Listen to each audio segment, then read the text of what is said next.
So hello everybody. Today we are going to complete industrial dispute act. कल हमने trade union act कर लिया है। अब ये है इंडस्ट्रियल डिस्प्यूट एक्ट। इसके बाद आईआर कोड में हमारे पास सिर्फ एक बचेगा, सिर्फ Indian employment standing orders act, सिर्फ यही एक एक्ट बचेगा। इसके बाद will move to social security and occupational safety. So ये मेजर मेजर एक्ट थे जो हमें करने थे। अब इसके बाद बहुत ज़्यादा बड़े एक्ट्स नहीं आएंगे। इसके बाद बस एक ईपीएफ एक्ट होगा जो थोड़ा बड़ा होगा, और बाकी कुछ भी नहीं। So let's start. ये थोड़ा एक्ट बड़ा है, धीरज रखिएगा। और हाँ, ये आपको अगर पीडीएफ मिले, अब आपको ये दिख रहा है ये 19 पेज का है, तो आप ये मत समझिएगा कि ये 19 पेज का बड़ा एक्ट है। आपको बस ये समझना है कि इसमें से याद आपको बहुत कम चीज़ें रखनी है। फर्स्ट टाइम पढ़ाने के लिए मैं आपको, हो सकता है कि वो थोड़ा डिस्क्रिप्शन में वीडियो लंबा हो जाए, मगर आपको याद बहुत कम चीज़ें रखनी है। अब इसमें जो जो चीज़ें मैंने येलो से मार्क की है, या फिर पढ़ाते वक्त जिसको मैं कहूँ कि मार्क कर लीजिए, जो भी मार्क्ड चीज़ें हैं सिर्फ वही याद रखिए, बाकी सब दिमाग में रखिए, आप उसे सही कर लेंगे। और लास्ट, इस एक्ट के लास्ट में, मतलब पीवाईक्यू से पहले जो मैंने ये सब पेजेस दिया हुआ है, इसमें मैंने क्या किया है कि जैसे जितने भी डेटा इस एक्ट से आ सकते हैं, जैसे कि ये देखिए। अब इस एक्ट को पढ़ने के बाद लास्ट में आपके पास जैसे होता है ना कि 6 वीक्स, स्ट्राइक नोटिस के लिए कितना है, चेंज इन सर्विस कंडीशन के लिए कितना डे है, तो मतलब इस एक्ट में बहुत ज़्यादा डेटा है। तो लास्ट में मैंने इसको कंपाइल कर दिया एक जगह। तो लास्ट के टाइम जब आप रिवाइज करोगे तो आपको सिर्फ ये 2-3 पेजेस ही देखने होंगे, और इसके अलावा जो आप नोट करेंगे जब मैं पढ़ाऊंगी, तो इस बस इसको पूरा प्रिंट करने का कोशिश मत करिएगा, बहुत ज़्यादा होगा, इतना पढ़ने की ज़रूरत नहीं है। तो मैं जल्दी जल्दी पढ़ाऊंगी। हो सकता है कुछ कुछ चीज़ें रीड ना करूँ, because not everything is important, बस आपको समझने के लिए इतना बड़ा है ये। ठीक है। तो इसकी हिस्ट्री यही है कि मेन इसका जो पर्पस था ये यही था कि जो भी डिस्प्यूट्स हो रहे हैं फैक्ट्रीज में, इंडस्ट्रीज में, उसको सॉल्व किया जाए। और सॉल्व करने के लिए जब भी हम किसी डिस्प्यूट को जाते हैं, तो it's always good that we opt for consultation type की चीज़ें। सबसे पहले तो आप कंसल्ट करके, डिस्कस करके, उसके बाद अगर तब भी चीज़ें सॉल्व नहीं हो रही हैं, अगर मान लीजिए दोनों लोग अपनी बात करें, मतलब डिस्कशन करके उसको सॉल्व करने का प्रयास करिए। फिर भी अगर नहीं हो रहा है तो आप आर्बिट्रेशन करिए। आर्बिट्रेशन का क्या मतलब है कि हम किसी थर्ड पार्टी को बिठा लेते हैं, मतलब एक सरपंच टाइप का होगा, वो अपना वर्डिक्ट लास्ट में दे देगा। ये भी अभी अथॉरिटी की बात नहीं हो रही है, किसी थर्ड ऐसे बंदे पे जिसपे हम दोनों को ट्रस्ट है, उसको बैठा लेते हैं। फाइनली जब इससे भी नहीं हो रहा है डिस्प्यूट, तब हम जाएंगे किसी अथॉरिटी के पास, मतलब जैसे कोर्ट, ट्रिब्यूनल, इन सब का। तो इसी मेन ये एक्ट के बारे में यही तीनों स्टेजेस की बात है, और कैसे होगा, क्या होगा, ये अथॉरिटीज कौन कौन सी होंगी, आर्बिट्रेशन कैसे होगा। अथॉरिटीज में भी बहुत अलग अलग तरह की अथॉरिटीज होंगी, किन सिचुएशन में आप किस अथॉरिटी को अप्रोच कर सकते हो। तो बेसिकली इस एक्ट का पर्पज है कि जो भी डिस्प्यूट्स हो रहे हैं इंडस्ट्रीज में, उनको सॉल्व किया जाए अच्छे से अच्छे तरीके से, और गुड रिलेशंस को प्रमोट किया जाए। ठीक है। तो प्री इंडिपेंडेंस टाइम में क्या होता था कि अब आप थोड़ा थोड़ा देख लीजिए कि 1860 का जो employers and workman disputes act था, वो अगेंस्ट वर्कर था। फिर स्ट्राइक्स और लॉकआउट्स भी बहुत सारे होते थे।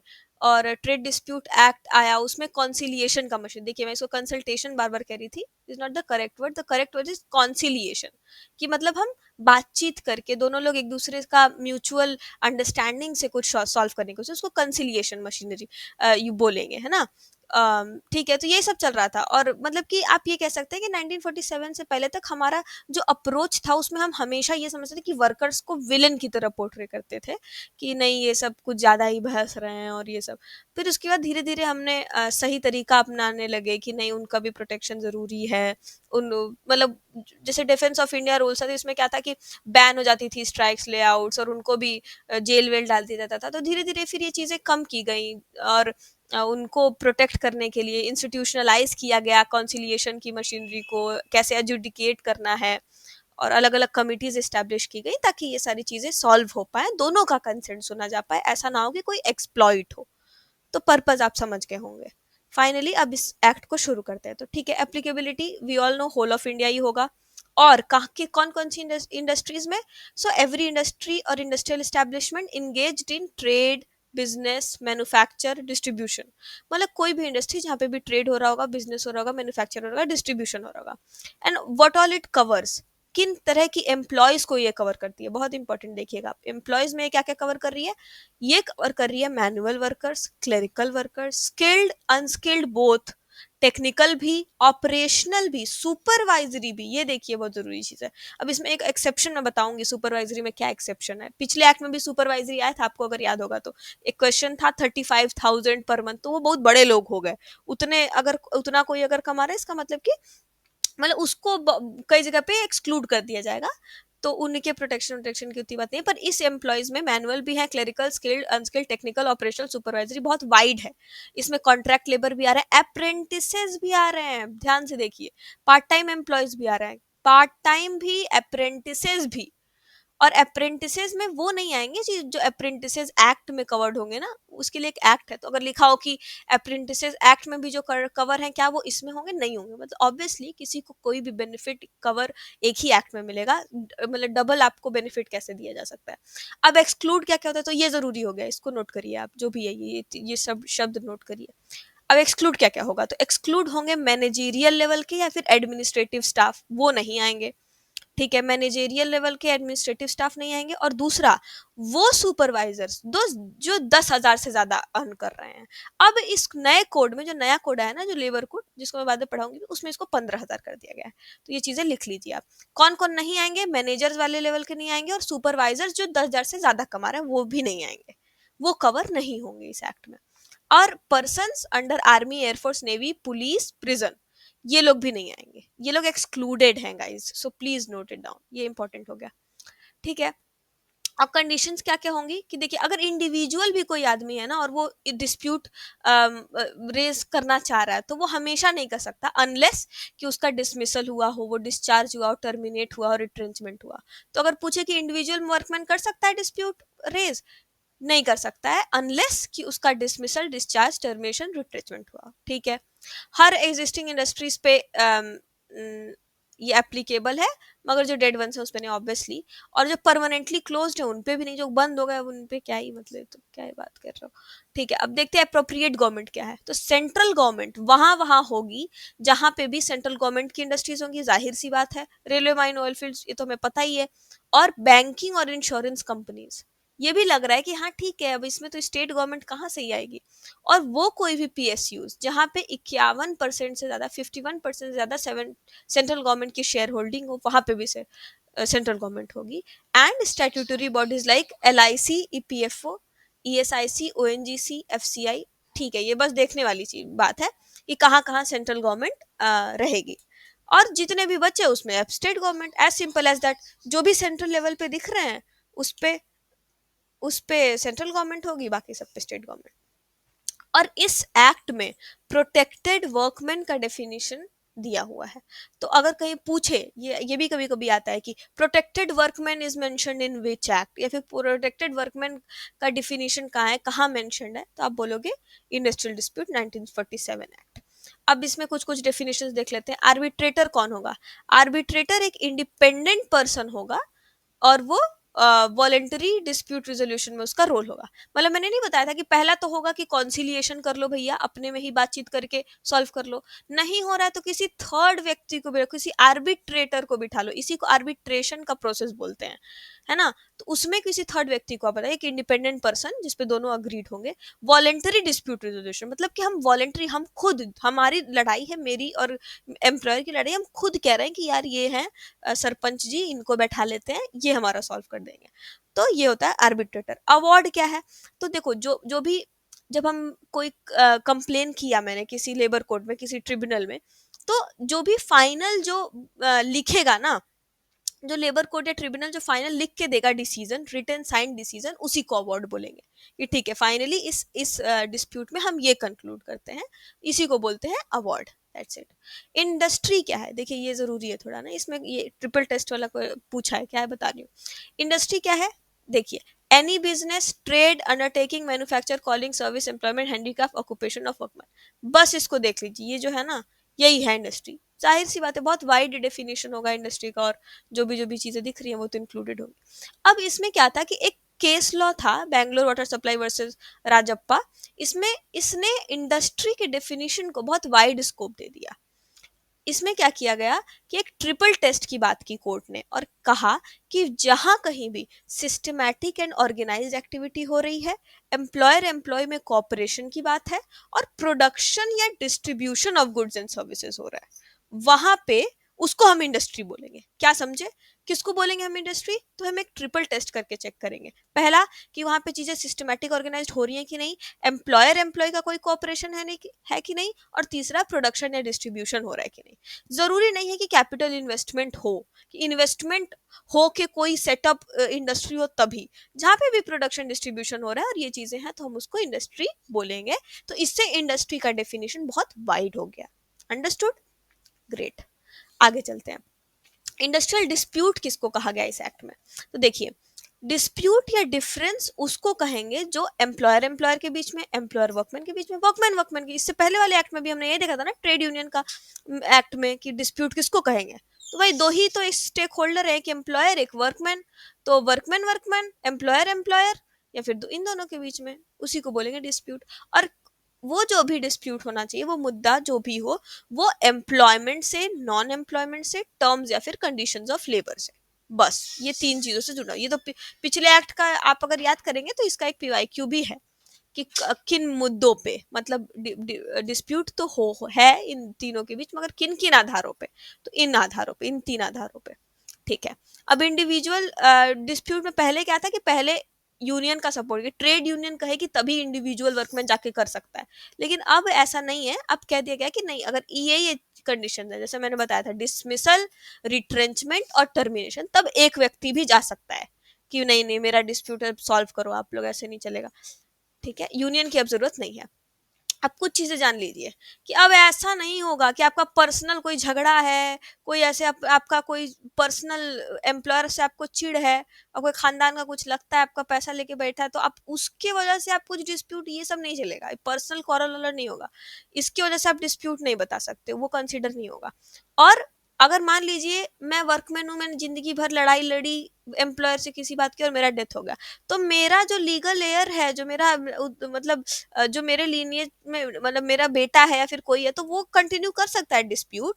मतलब अगर कोई केस चल रहा है तो वो जाके उसको फिर आगे से हैंडल कर सकता है। ऐसा नहीं कि मेरे मरने के बाद डिस्प्यूट खत्म, ऐसे थोड़ी छोड़ देंगे एम्प्लॉयर को।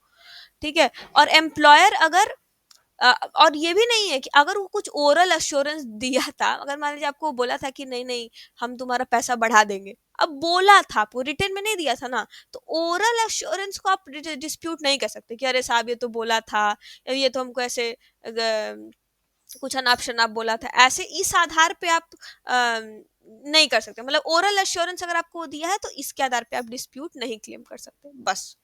मतलब और एक और चीज, एक केस था दीमाकुची टी स्टेट, इसमें कहा गया कि जो भी, हम उसको डिस्प्यूट कहेंगे जहां पे रियल इंटरेस्ट ऑफ वर्कमैन हो। ठीक है, अब समझ जाइए बस। ठीक है, अब वर्कमैन का तो डेफिनेशन मैंने आपको बता ही दिया कि कौन कौन होते हैं, और ये जो 10,000 प्लस वाले सुपरवाइजर वाले है ना, वो होंगे वर्कमैन, कौन कौन से इसमें इंक्लूडेड है। और एम्प्लॉयर कौन होगा? कोई भी व्यक्ति जिसके पास इंडस्ट्री का अल्टीमेट कंट्रोल हो, चाहे मैनेजर हो, चाहे एमडी हो, जो कोई भी हो, उसी को हम एम्प्लॉयर बोलेंगे। अब देखते हैं ले ऑफ क्या होता है। ले ऑफ का मतलब है भाई साहब कि एम्प्लॉयर का फेलियर, रिफ्यूजल या inability to give work to person. जैसे मान लीजिए, अब इसका किन किन आधारों पे, मतलब ऐसा नहीं कि ऐसे ही वो मना कर रहा है तो वो ले ऑफ होगा। Lay off is the reasons for lay off can be shortage of raw material और पावर, कि हमारे पास रॉ मटेरियल नहीं है या फिर पावर नहीं है, या स्टॉक हमारे पास बहुत ज्यादा है ऑलरेडी, बिक ही नहीं रहा है, हम कहाँ से तुमको जॉब दे फिर नया प्रोडक्शन करें, मेरा लॉस होगा उसमें, या हमारी मशीन वशीन ही कोई बड़ी ऐसे बड़ा बड़ा ब्रेक डाउन हो गया, नहीं चल रहा है, या कोई नेचुरल कैलामिटी आ गया। तो इन सब सिचुएशन में अगर एम्प्लॉयर आपको अगर अपने वर्कर्स को कहता है कि यार हम नहीं दे पाएंगे अभी तुमको काम, तो फेलियर, रिफ्यूजर या inability to give work because of these situations, shortage of raw material, stock accumulation, machinery breakdown, natural committee, उसी को हम ले ऑफ बोलेंगे। ठीक है ना? तो इन मजबूरी है उसकी कि वो आपको काम नहीं दे पा रहा है, तो ले ऑफ हो गया। लॉकआउट क्या है? कि टेम्पररी क्लोजर और सस्पेंशन, मतलब कि क्लोजिंग ऑफ स्टैब्लिशमेंट और सस्पेंशन और refusal by employ to employ. इसमें आप देखिए कोई रीजन नहीं है, लेकिन ये टेम्पररी क्लोजर होता है कि मतलब और ये अक्सर इसलिए किया जाता है कि ऐसे मान लो वर्क जो भी है एम्प्लॉइज, अब वो पूरा एकदम नारेबाजी कर रहे हैं, मान ही नहीं रहा है, तो खुनसा के वो लॉकआउट कर दिया।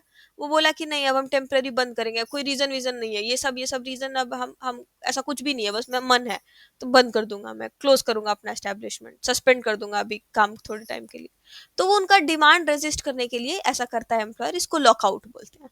अब स्ट्राइक क्या है भैया? तो strike is cessation of work by group acting in combination. देखिए डेफिनेशंस पकड़िए, ये बहुत जरूरी है, शब्द बहुत जरूरी है कि आपने काम रोक दिया, ग्रुप ने मिलके काम रोक दिया, कॉम्बिनेशन में मिलजुल के काम रोक दिया, उसी को हम स्ट्राइक बोलेंगे। या फिर सबने मना कर दिया कॉमन अंडरस्टैंडिंग से कि हम काम नहीं करेंगे, इसी को हम स्ट्राइक बोलते हैं। So cessation of work by group और refusal under common understanding, this is what strike is.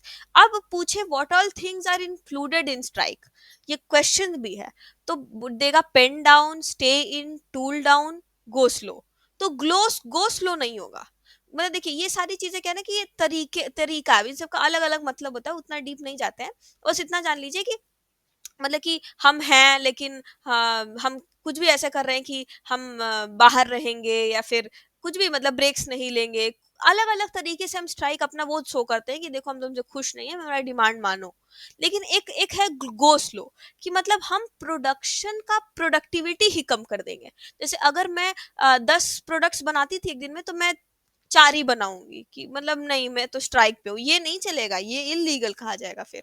आप ये सारे तरीके अपना सकते हो कि जो भी मतलब कि टूल डाउन कर दो, स्टेन कर दो, इनका अलग अलग मतलब इतना डीप मत जाइए, मगर गो स्लो आप नहीं कर सकते, बस इतना याद रखिए। अब इस एक्ट में बहुत इंपॉर्टेंट एक चीज है, पब्लिक यूटिलिटी सर्विस।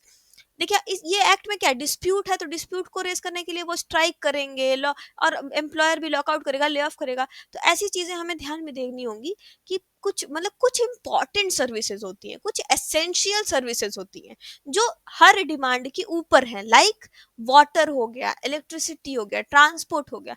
तो अगर एम्प्लॉय या एम्प्लॉयर किसी भी तरह का डिस्प्यूट है और उसमें अगर एसेंशियल सर्विसेज इंपैक्ट हो रही हैं, तो हमें उसके लिए कुछ करना पड़ेगा, because this is not a good situation कि आप अपनी लड़ाई में आप मतलब जनता का पूरा सब कुछ एसेंशियल चीजें भी इम्पैक्ट कर रहे हैं लोगों।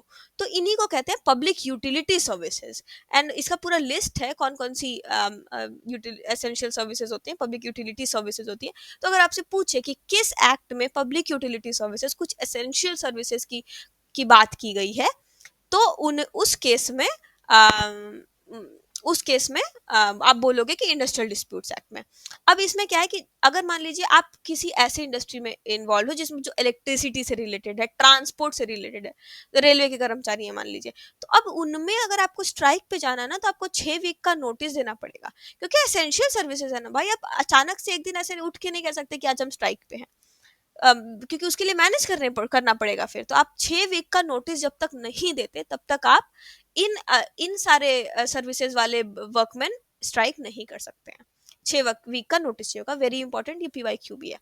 Government can declare any industry as public utility services for 6 months in public interest. जैसे मान लीजिए कि कोविड का टाइम है, हेल्थ, तो हेल्थ कर दिया हमने 6 महीने के लिए, गवर्नमेंट ने कह दिया कि नहीं ये भी पब्लिक यूटिलिटी सर्विस है। या फिर कुछ भी जो गवर्नमेंट को अगर कुछ टाइम के लिए लगे कि ना this is essential service, you can not go on strike, अगर आप इसमें इन्वॉल्व हो तो आपको 6 वीक का नोटिस देना पड़ेगा। तो गवर्नमेंट कर सकती है 6 मंथ के लिए किसी इंडस्ट्री को, ठीक है। और अब देखिए इसमें क्या है कि अनफेयर लेबर प्रैक्टिसेस हैं। तो इसमें क्या है कि मतलब कुछ कुछ चीजें जो अनफेयर लेबर प्रैक्टिस हैं, जो कि कोई भी कर सकता है, एम्प्लॉयर भी कर सकता है, एम्प्लॉय भी कर सकता है, ट्रेड यूनियन भी कर सकती है। कुछ कुछ प्रैक्टिसेस जिनको अनफेयर कहा गया है, which is not allowed, which is wrong. आपका चाहे कोई भी डिस्प्यूट हो, आप मनवाने के लिए अनफेयर लेबर प्रैक्टिस है जिनका पूरा लिस्ट दिया हुआ है। कहाँ दिया हुआ है? 5th schedule of this act. तो अगर पूछेगा कि what are unfair labour practices, where are unfair labour practices mentioned, तो आप बोलोगे कि इंडस्ट्रियल डिस्प्यूट एक्ट के 5th शेड्यूल में कुछ प्रैक्टिसेस हैं जिनको अनफेयर कहा गया है, जो कि कोई भी नहीं कर सकता, ना कि एम्प्लॉयर, वर्कमैन, ट्रेड यूनियन। उसमें बहुत सारी चीजें हैं, गोस्लो वगैरह भी। तो ऐसी चीजें को अनफेयर लेबर प्रैक्टिस कहते हैं। 5th शेड्यूल, बस इतना याद रखिए, unfair labour schedule, 5th schedule, बस। जो जो मैंने मार्क किया उतना याद रखिए, बहुत ज्यादा याद करने की जरूरत नहीं है। अब देखिए रिट्रेंचमेंट क्या होता है। Retrenchment is termination of service of a workman by the employer for any reason whatsoever except as punishment via disciplinary action. देखिए इसका मतलब है कि एम्प्लॉयर वर्कमैन को टर्मिनेट कर दिया सर्विस से किसी भी कारण के वजह से except as punishment via disciplinary action. जैसे कि अब हमको अगर हम वर्कर ने कुछ ऐसा डिसिप्लिनरी कुछ गलत कर दिया तो इस आधार पे मैं उसको रिट्रेंच नहीं कर सकती हूँ, मैं टर्मिनेट नहीं कर सकती हूँ, मतलब मैं एज एन एम्प्लॉयर नहीं कर सकती हूँ। कोई और रीजन हो सकता है कि यार ये अच्छा काम नहीं कर रहा है, ये मेरी प्रोडक्टिविटी में ऐड नहीं कर रहा है, जो कुछ भी कोई भी रीजन हो सकता है, बट नॉट कि आप पनिश कर रहे हो डिसिप्लिनरी एक्शन के वजह से।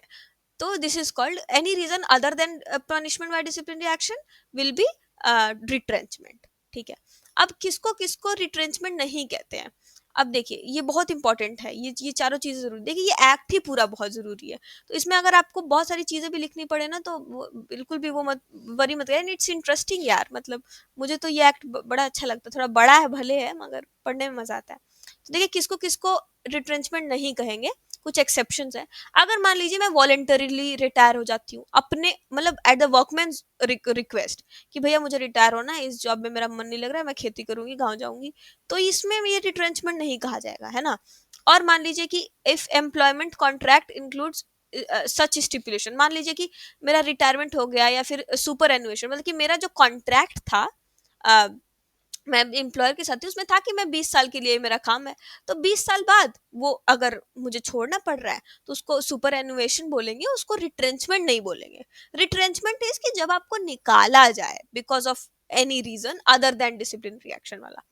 नॉन रिन्यूअल ऑफ कॉन्ट्रैक्ट मतलब कि वही कि आपका टर्मिनेशन क्लॉज हो चुका है, आपका एक्सपायर हो चुका है जो भी आपका कॉन्ट्रैक्ट था, मतलब मोर और लेस सेम ही है। और termination due to ill health, हाँ ये देखिए हाँ कि अगर आपका टर्मिनेशन इल हेल्थ की वजह से हो रहा है तो उसको भी रिट्रेंचमेंट नहीं कहेंगे। तो आपको समझ आ गया होगा कि रिट्रेंचमेंट में क्या क्या नहीं इंक्लूडेड है और क्या क्या है। तो ये चार चीजें याद कर लीजिएगा कि retirement on superannuation, non renewal of contract, termination due to ill health, बस। अब देखिए अब आया कि कैसे हम अथॉरिटीज को इन्वॉल्व करेंगे, फिर कैसे हम अपना डिस्प्यूट सॉल्व करेंगे। अब झगड़ा तो हो गया एम्प्लॉयर एम्प्लॉय के बीच या वर्कमैन वर्कमैन, अब कैसे सॉल्व करेंगे। तो देखिए इसका मेथड है, सबसे पहले कॉन्सिलिएशन, दूसरा आर्बिट्रेशन, तीसरा एडजुडिकेशन। तो सबसे पहले कॉन्सिलिएशन देखते हैं।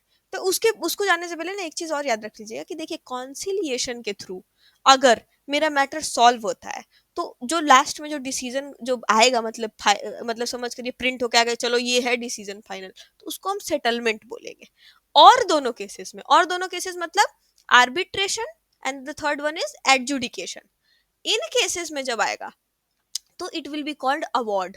क्या समझे, कॉन्सिलिएशन के थ्रू मेरा मैटर सॉल्व हुआ तो वो सेटलमेंट होगा, मगर इन दोनों की वजह से होगा तो क्या होगा, अवॉर्ड होगा। That's it. ठीक है, तो अब कॉन्सिलिएशन देख लेते हैं। बिफोर थर्ड पर्सन एंटर्स, मतलब मेरी लड़ाई है और एम्प्लॉयर की लड़ाई है, मैं एम्प्लॉय मेरा एम्प्लॉयर की लड़ाई है, कोई तीसरा बंदा नहीं है, तो वो कॉन्सिलिएशन है। अब इसमें कौन कौन सी अथॉरिटीज हैं, क्या क्या ऑप्शंस है, कहाँ जा सकते हैं हम लोग। एक देखिए इसमें इसमें है तीन ऑप्शंस हमारे पास, एक वर्क्स कमिटी, दूसरा कॉन्सिलिएशन ऑफिसर, तीसरा बोर्ड ऑफ कॉन्सिलिएशन। देखते हैं क्या है। तो एक है जो वर्क्स कमिटी है, तो वर्क्स कमिटी का क्या है कि हर वो इंडस्ट्रियल एस्टेब्लिशमेंट जहाँ 100 से ज्यादा वर्कमैन है वहां आपको एक वर्क्स कमिटी बनानी ही होगी।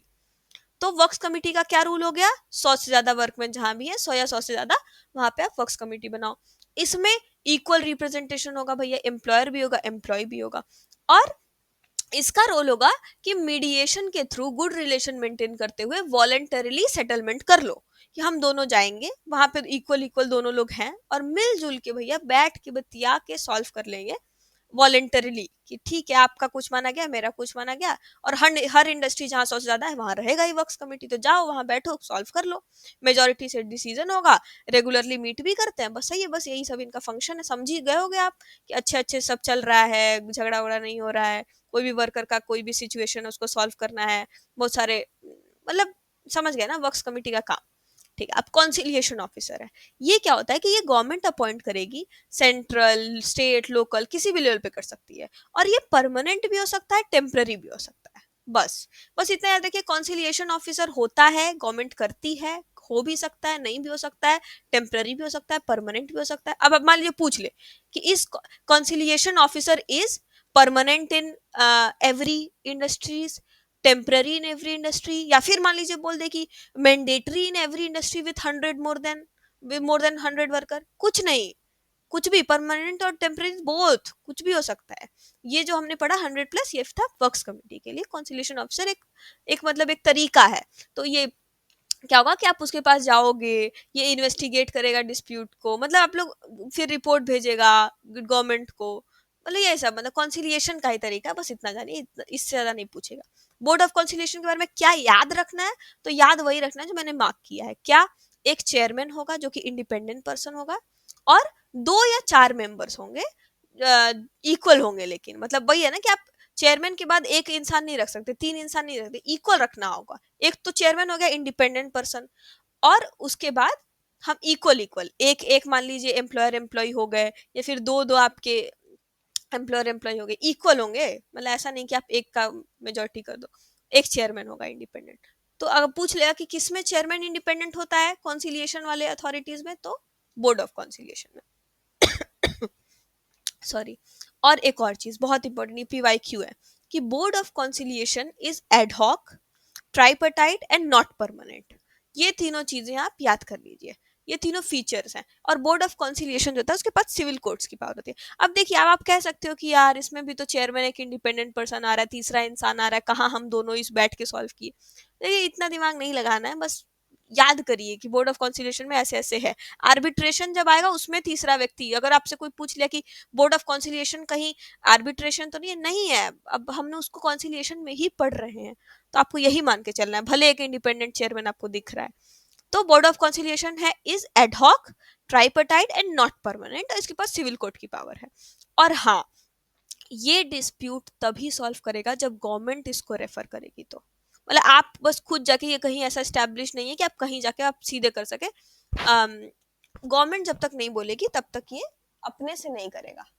और जैसे आप गए गवर्नमेंट के पास, कोई आप कहे कि हमें कॉन्सिलिएशन करना है, तो वो हो सके भेजे, बोर्ड ऑफ कॉन्सिलिएशन सेटअप करे और फिर आपको जाना हो वहाँ पे। और ये जब भी कोई डिस्प्यूट जाएगा तो इनको 2 महीने के अंदर अपना रिपोर्ट देना पड़ेगा, सेटलमेंट मतलब देना पड़ेगा। सो that's it, board of conciliation में। अब भैया हमें पता चल गया कि हम दोनों का म्यूचुअल कंसेंट से तो सॉल्व नहीं हो रहा है, लड़ाई बड़ी है, तो हम कहेंगे कि किसी बड़े भैया टाइप आदमी को, थर्ड इंसान को बैठाते हैं, और वो जो बोलेगा वो बाइंडिंग डिसीजन होगा।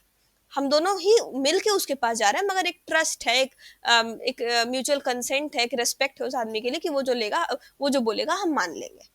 ठीक, अग्रीमेंट से हम दोनों जाएंगे आर्बिट्रेटर के पास, और वो बाइंडिंग डिसीजन दे देगा।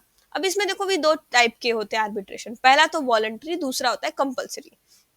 कि जैसे वॉलंटरी वो होगा जो हम दोनों मिल के कहेंगे कि म्यूचुअली हम जा रहे हैं। महात्मा गांधी इसके फेवर करते थे, ये एक पीवाईक्यू भी है कि हु फेवर्ड वॉलंटरी आर्बिट्रेशन, तो ये महात्मा गांधी टाइप के लोग ही कर सकते हैं, नहीं मतलब खुद से मिल बांट के रहो, तुम लोग खुद ही जाके सॉल्व करवा लो, ऐसा सब। लेकिन कंपल्सरी भी हो सकता है, मान लीजिए आप लोग ज्यादा झगड़ा कर रहे हैं, तो कोर्ट बोले कि आप जाओ पहले आर्बिट्रेटर के पास, पहले उससे सॉल्व करा के लाओ, तो कंपल्सरी भी हो सकता है, ऐसा नहीं कि सिर्फ वॉलंटरी होता है। लेकिन award binding in both case है ना, कि मतलब फाइनल जो वो बड़े भैया बोलेंगे आपको मानना पड़ेगा, फिर आप मुकर नहीं सकते, तो ये हो गया आर्बिट्रेशन।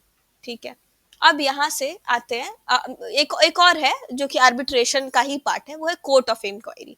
देखिए, ये जो सारे अथॉरिटीज है ना बहुत जरूरी है। तो हमने अभी क्या क्या पढ़ा, देखिए कॉन्सिलिएशन में हमने पढ़ा वर्क्स कमेटी, कॉन्सिलिएशन ऑफिसर और बोर्ड ऑफ कॉन्सिलिएशन, ये 3 हो गया कॉन्सिलिएशन का।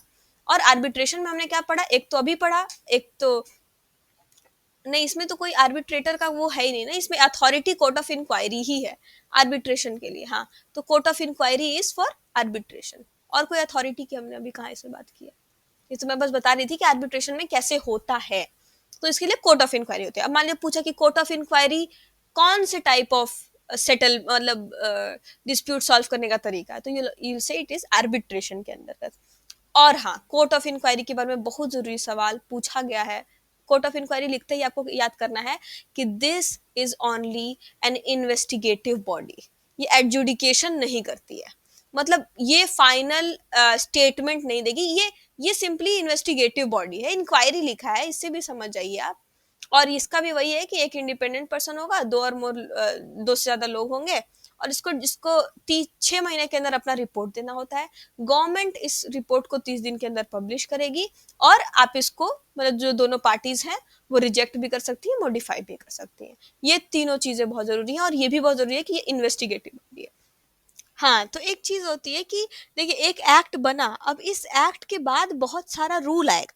सेंट्रल गवर्नमेंट अपना रूल बनाएगी, स्टेट गवर्नमेंट अपना रूल बनाएगी, आर्बिट्रेशन के अंदर बहुत सारे अलग बॉडीज भी सेटअप हैं, अलग अलग जगह पे अलग अलग रूल्स के अकॉर्डिंग। तो इसमें इसमें आपको बहुत सारे बॉडीज नहीं दिख रहे हैं आर्बिट्रेशन में। आपको जानने के लिए यही है कि ये देखिए ये वॉलंटरी होता है, कंपलसरी होता है, बस इतना याद रखिए। बाकी एक कोर्ट ऑफ इंक्वायरी होती है जो बस इन्वेस्टिगेशन करती है और रिपोर्ट भेजती है 6 महीने के अंदर, गवर्नमेंट 30 दिन के अंदर पब्लिश करती है, और 90 दिन के अंदर रिजेक्ट या मॉडिफाई करना होता है। ये हम कोर्ट ऑफ इंक्वायरी के बारे में जान गए, लेकिन आर्बिट्रेशन के भी कुछ कुछ चीजें हैं, और आर्बिट्रेशन के और भी मेथड्स हो सकते हैं। बस कोर्ट ऑफ इंक्वायरी है आर्बिट्रेशन के अंदर, आपको इतना याद रखना है, और ये सारी फीचर्स, दैट्स इट। अब देखते हैं फाइनल एडजुडिकेशन। इससे भी नहीं हुआ, बड़े भैया से भी सॉल्व नहीं हुआ, हम लोग को हम लोग कोर्ट ही अब सॉल्व कर सकता है, और कोई तरीका ही नहीं है। तो देखिए एडजुडिकेशन जो है, अगर पूछेगा कि इंडिया में इंडस्ट्रियल डिस्प्यूट्स में एडजुडिकेशन का सिस्टम क्या है, so it is discretionary reference and compulsory acceptance of award. क्या मतलब है इसका कि डिस्क्रिशनरी रेफरेंस है, मतलब कि जरूरी नहीं है कि हम लोग को जाना ही है, ये हम लोग पे निर्भर करता है, हम दोनों जो दो लोग लड़ रहे हैं कि हमें सॉल्व कराना है कि नहीं, तो ये हमारा डिस्क्रिशन है कि इसको रेफर करना है कि नहीं करना है। लेकिन भैया एक बार रेफर कर दिया, कोर्ट का इतना कीमती समय बर्बाद करने के बाद आपको उसको कंपल्सरीली एक्सेप्ट करना पड़ेगा। आप उसको ये नहीं कह सकते कि नहीं नहीं मजा नहीं आया, कुछ और जजमेंट दीजिए, आपको मानना ही पड़ेगा, बस और कोई रास्ता नहीं है। ठीक है, अब एजुडिकेशन के क्या क्या वो है अथॉरिटीज हैं जिनके पास हम जा सकते हैं। तो सबसे पहले तो आपको लेबर कोड दिख रहा है, दूसरा आपको ट्रिब्यूनल है, labour code, tribunal and national industrial tribunal के बारे में कुछ छोटी सी चीज मैं आपको बताऊंगी। मेन तो ट्रिब्यूनल है, लेबर कोड है। तो लेबर कोड के बारे में जान लीजिए। लेबर कोड में क्या जानना है, सबसे पहले सिंगल मेंबर, गवर्नमेंट अब गवर्नमेंट स्टैब्लिश करेगी और ये सिंगल मेंबर बॉडी होगा, और it will adjudicate matters listed in second schedule. Very important, देखिए जिस भी एक्ट में शेड्यूल मेंशन है, तो आप जैसे अब अगर आप अपना ये पेज ले रहे हैं, लिखिए इंडस्ट्रियल डिस्प्यूट एक्ट, और जो मैं बोलती जा रही हूँ उसको एकदम एक एक लाइन में छोटा छोटा छोटा छोटा, जैसे मैं देखा है नोट्स बनाती हूँ तो एकदम पूरा पेज भर जाता है कि एक ही में सब लिखा जाए, बस एक पेज पकड़ू, उठाऊं, रीड करूं, रिवाइज। अब इसको इतना छोटा छोटा लिखिए, और एक बॉक्स बना लीजिए शेड्यूल का, जिस भी एक्ट में एक भी शेड्यूल दिख गया, तो शेड्यूल 1 किसका था, शेड्यूल 2 किसका था, या फिर किसी किसी एक्ट में आप देखते होंगे फॉर्म्स, तो यहाँ बना लीजिए फॉर्म्स का कि फॉर्म ए क्या था, फॉर्म बी क्या था, तो मतलब उसको लिखते चलिए आप लोग। तो शेड्यूल अब 5 भी हम लोग ऊपर कुछ पढ़े थे, अगर आपको याद हो, अनफेयर लेबर प्रैक्टिसेस वाला, है ना। तो अनफेयर लेबर प्रैक्टिस शेड्यूल 5 हो गया। शेड्यूल 2 क्या है, वो मैटर्स जो लेबर कोर्ट रेफर करेगी, एडजुडिकेट कर सकती है जिन मैटर्स पे, सेकेंड शेड्यूल वाले मैटर्स। अब ठीक है, क्या क्या है भैया सेकेंड शेड्यूल में, ये देख लीजिए उसके क्या क्या मतलब, कौन कौन से ऐसे मैटर्स हैं जिसपे लेबर कोर्ट का जुरिस्डिक्शन है। ये देखिए पीवाईक्यू भी आया है। अब ये जो 6 वो पॉइंट है ना, पांचों मतलब, इनको आपको समझना है, ये इंपॉर्टेंट हो जाते हैं। सबसे पहला legality of employers order under standing orders, interpretation और मॉडिफिकेशन, मतलब स्टैंडिंग ऑर्डर का कोई लीगैलिटी है, कितना वो लीगल है कि नहीं है, उसमें कुछ मॉडिफिकेशन करना है, उसको इंटरप्रेट करना है, या डिस्चार्ज या डिसमिसल ऑफ वर्कमैन हुआ है ना, जो कि रिस्टेटमेंट भी इंक्लूड करता है, कंपनसेशन भी, मतलब इन सब मैटर से जुड़ा हुआ बात हो तो लेबर कोड देखेगा, जो छोटी छोटी चीजें नहीं दिखेगा। और withdrawal of customary concession privileges हो, या फिर इलीगैलिटी ऑफ स्ट्राइक, यही मैटर पे वो देख सकता है। तो देखिए अभी इसमें बहुत ज्यादा मैं आपको बताऊंगी नहीं, एक एक चीजें क्या होती है, बस याद रखिए स्टैंडिंग ऑर्डर का लीगैलिटी, मॉडिफिकेशन या इंटरप्रिटेशन ऑफ स्टैंडिंग ऑर्डर, या फिर discharge dismissal of workman including restatement, restatement भी इंक्लूड होगा इसमें, और या फिर आपके जो कस्टमरी कंसेशन प्रिविलेजेस जो मिलने चाहिए वो नहीं मिल रहे हैं तब भी जा सकते हो, या फिर आपके स्ट्राइक और लॉकआउट को इलीगल कर दिया जबरदस्ती एम्प्लॉयर ने या किसी ने, तब भी जा सकते हो इन्हीं मैटर्स पे, वरना छोटी चीजों पे लेबर कोड नहीं, ऐसे थोड़ी कोई भी देख लेगा, कोई भी चला जाएगा। अब इसमें क्या था कि एक केस था भारत बैंक वर्सेस एम्प्लॉयज, बस आपको इतना याद रखना है कि उसने कहा था कि लेबर कोर्ट जो होता है वो जुडिशियली फंक्शन करता है, बस एडमिनिस्ट्रेटिवली ही नहीं करता है। अरे बस लफाजी है, बस जान जाइए। Labour code function judicially also, not just administratively, ठीक है। अब देखिए, अब आई एम नॉट श्योर कि ये कितना जरूरी है, आपको कितना याद करना चाहिए, बट आपको मैं कहूंगी कि आप एक बार जरूर देख के जाइए। अब ये पूछ भी सकता है, नहीं भी पूछ सकता है, कि मतलब क्या क्वालिफिकेशन है प्रिसाइडिंग ऑफिसर का, कि हाई कोर्ट जज हो तो क्या होना चाहिए, डिस्ट्रिक्ट जज हो तो किस लेवल का होना चाहिए। तो अब ठीक है, अब आई डोंट नो कि ये कितना इंपॉर्टेंट है।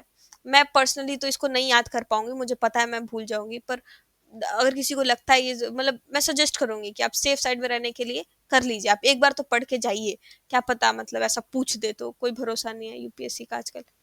ठीक है, अब देखते हैं ट्रिब्यूनल। ट्रिब्यूनल का क्या है कि ट्रिब्यूनल भी गवर्नमेंट स्टैब्लिश करेगी, सिंगल मेंबर बॉडी, दोनों ही ट्रिब्यूनल लेबर कोर्ट दोनों सिंगल मेंबर। अब ये थर्ड शेड्यूल के मैटर्स को, वही मैंने कहा था ना कि अभी इस पेज पे आप लिखिए कि दूसरा हमने देख लिया, दूसरा लेबर कोर्ट है, तीसरा ट्रिब्यूनल है, पांचवा अनफेयर लेबर प्रैक्टिस है, और भी देखते जाइए अभी क्या क्या आएगा। तो ट्रिब्यूनल जो है थर्ड शेड्यूल के मैटर्स को देखेगी। इसमें क्या क्या है, बहुत सारी चीजें आप देख लीजिए। वेजेस से रिलेटेड है, अलाउंसेस से रिलेटेड है, hours of work, leave with wages, ये सब जो कुछ भी आप एक बार पढ़ लीजिए इसको। ये जो भी मैटर्स है उस पर ट्रिब्यूनल देखेगी। अब ये देखिए थोड़े से छोटे मैटर्स हैं उन सब से, तो ये ट्रिब्यूनल देख लेगी, और जो बड़े बड़े थोड़े हैं वो जुरिस्डिक्शन उसका लेबर कोड के अंतर्गत आएगा। बस ये सब, और इसका भी अब क्वालिफिकेशन है। ठीक है, अब ये देखते हैं, एक होता है नेशनल इंडस्ट्रियल ट्रिब्यूनल। बस ये इसलिए बता रही हूँ क्योंकि इस पे एक सवाल आया और ये इसीलिए जरूरी हो जाता है कि it it is set only by central government. खैर इतनी कोई बहुत तोप बात है भी नहीं, नेशनल है तो ऑब्वियसली सेंट्रल गवर्नमेंट सेट, लेकिन आप ये सोच सकते हो कि क्या पता स्टेट गवर्नमेंट, नहीं भैया, बस सेंट्रल गवर्नमेंट सेटअप कर सकती है। और ये उन्हीं मैटर्स को देखेगी जो नेशनल इंपॉर्टेंस के मैटर्स होंगे, और या फिर ऐसा कोई डिस्प्यूट जिससे एक से ज्यादा स्टेट परेशान है, तब ऐसा ट्रिब्यूनल बनना जा सकता है। ये भी सिंगल मेंबर होगा, और जो भी इसका हेड होगा वो एटलीस्ट हाई कोर्ट जज का क्वालिफिकेशन लेवल का आदमी हो, और ये जो कुछ भी जजमेंट मतलब अवार्ड देगी ये बाइंडिंग होगा थ्रू आउट इंडिया। क्या याद करना है आपको, only by central government, high court level जज का, सिंगल मेंबर एंड बाइंडिंग, बस, और कुछ भी नहीं। और अगर डिस्क्वालीफाई हो जाएगा कोई भी व्यक्ति अगर इंडिपेंडेंट नहीं होगा, या फिर एक मैंने स्पेलिंग गलत लिख दिया है, या फिर 65 ईयर से ऊपर होगा, तो मतलब 65 से कम होना चाहिए और इसको इंडिपेंडेंट होना चाहिए, जो भी मतलब इसका सिंगल मेंबर होगा, बस। तो ठीक है, तो मेन वन चीजें हो गई, अब इसमें आप छोटी छोटी चीजें देख लेते हैं और क्या क्या है। देखिए, अब समझते जाइए। नोटिस ऑफ चेंज, कि no employer shall change service condition as per fourth schedule unless notice in prescribe manners 21 days. कि मान लीजिए कि मुझे मैं एम्प्लॉयर हूँ, मुझे सर्विस कंडीशन चेंज करना है, कि तुम लोग जो 9 बजे से आ रहे थे ना, अब तुम लोग 8 ही बजे से, जो कुछ भी मेरा मन है कि मैं चेंज करना है, तो मुझे उसको करने का एक तरीका है। आप पहले तो 21 दिन चेंज करने से पहले आप मतलब उसके पहले दे दो, कि मतलब आज बोलोगे, आज नोटिस निकालोगे तो 21 दिन बाद वो इफेक्ट में आएगा वो चेंज। नोटिस ऑफ चेंज 21 दिन।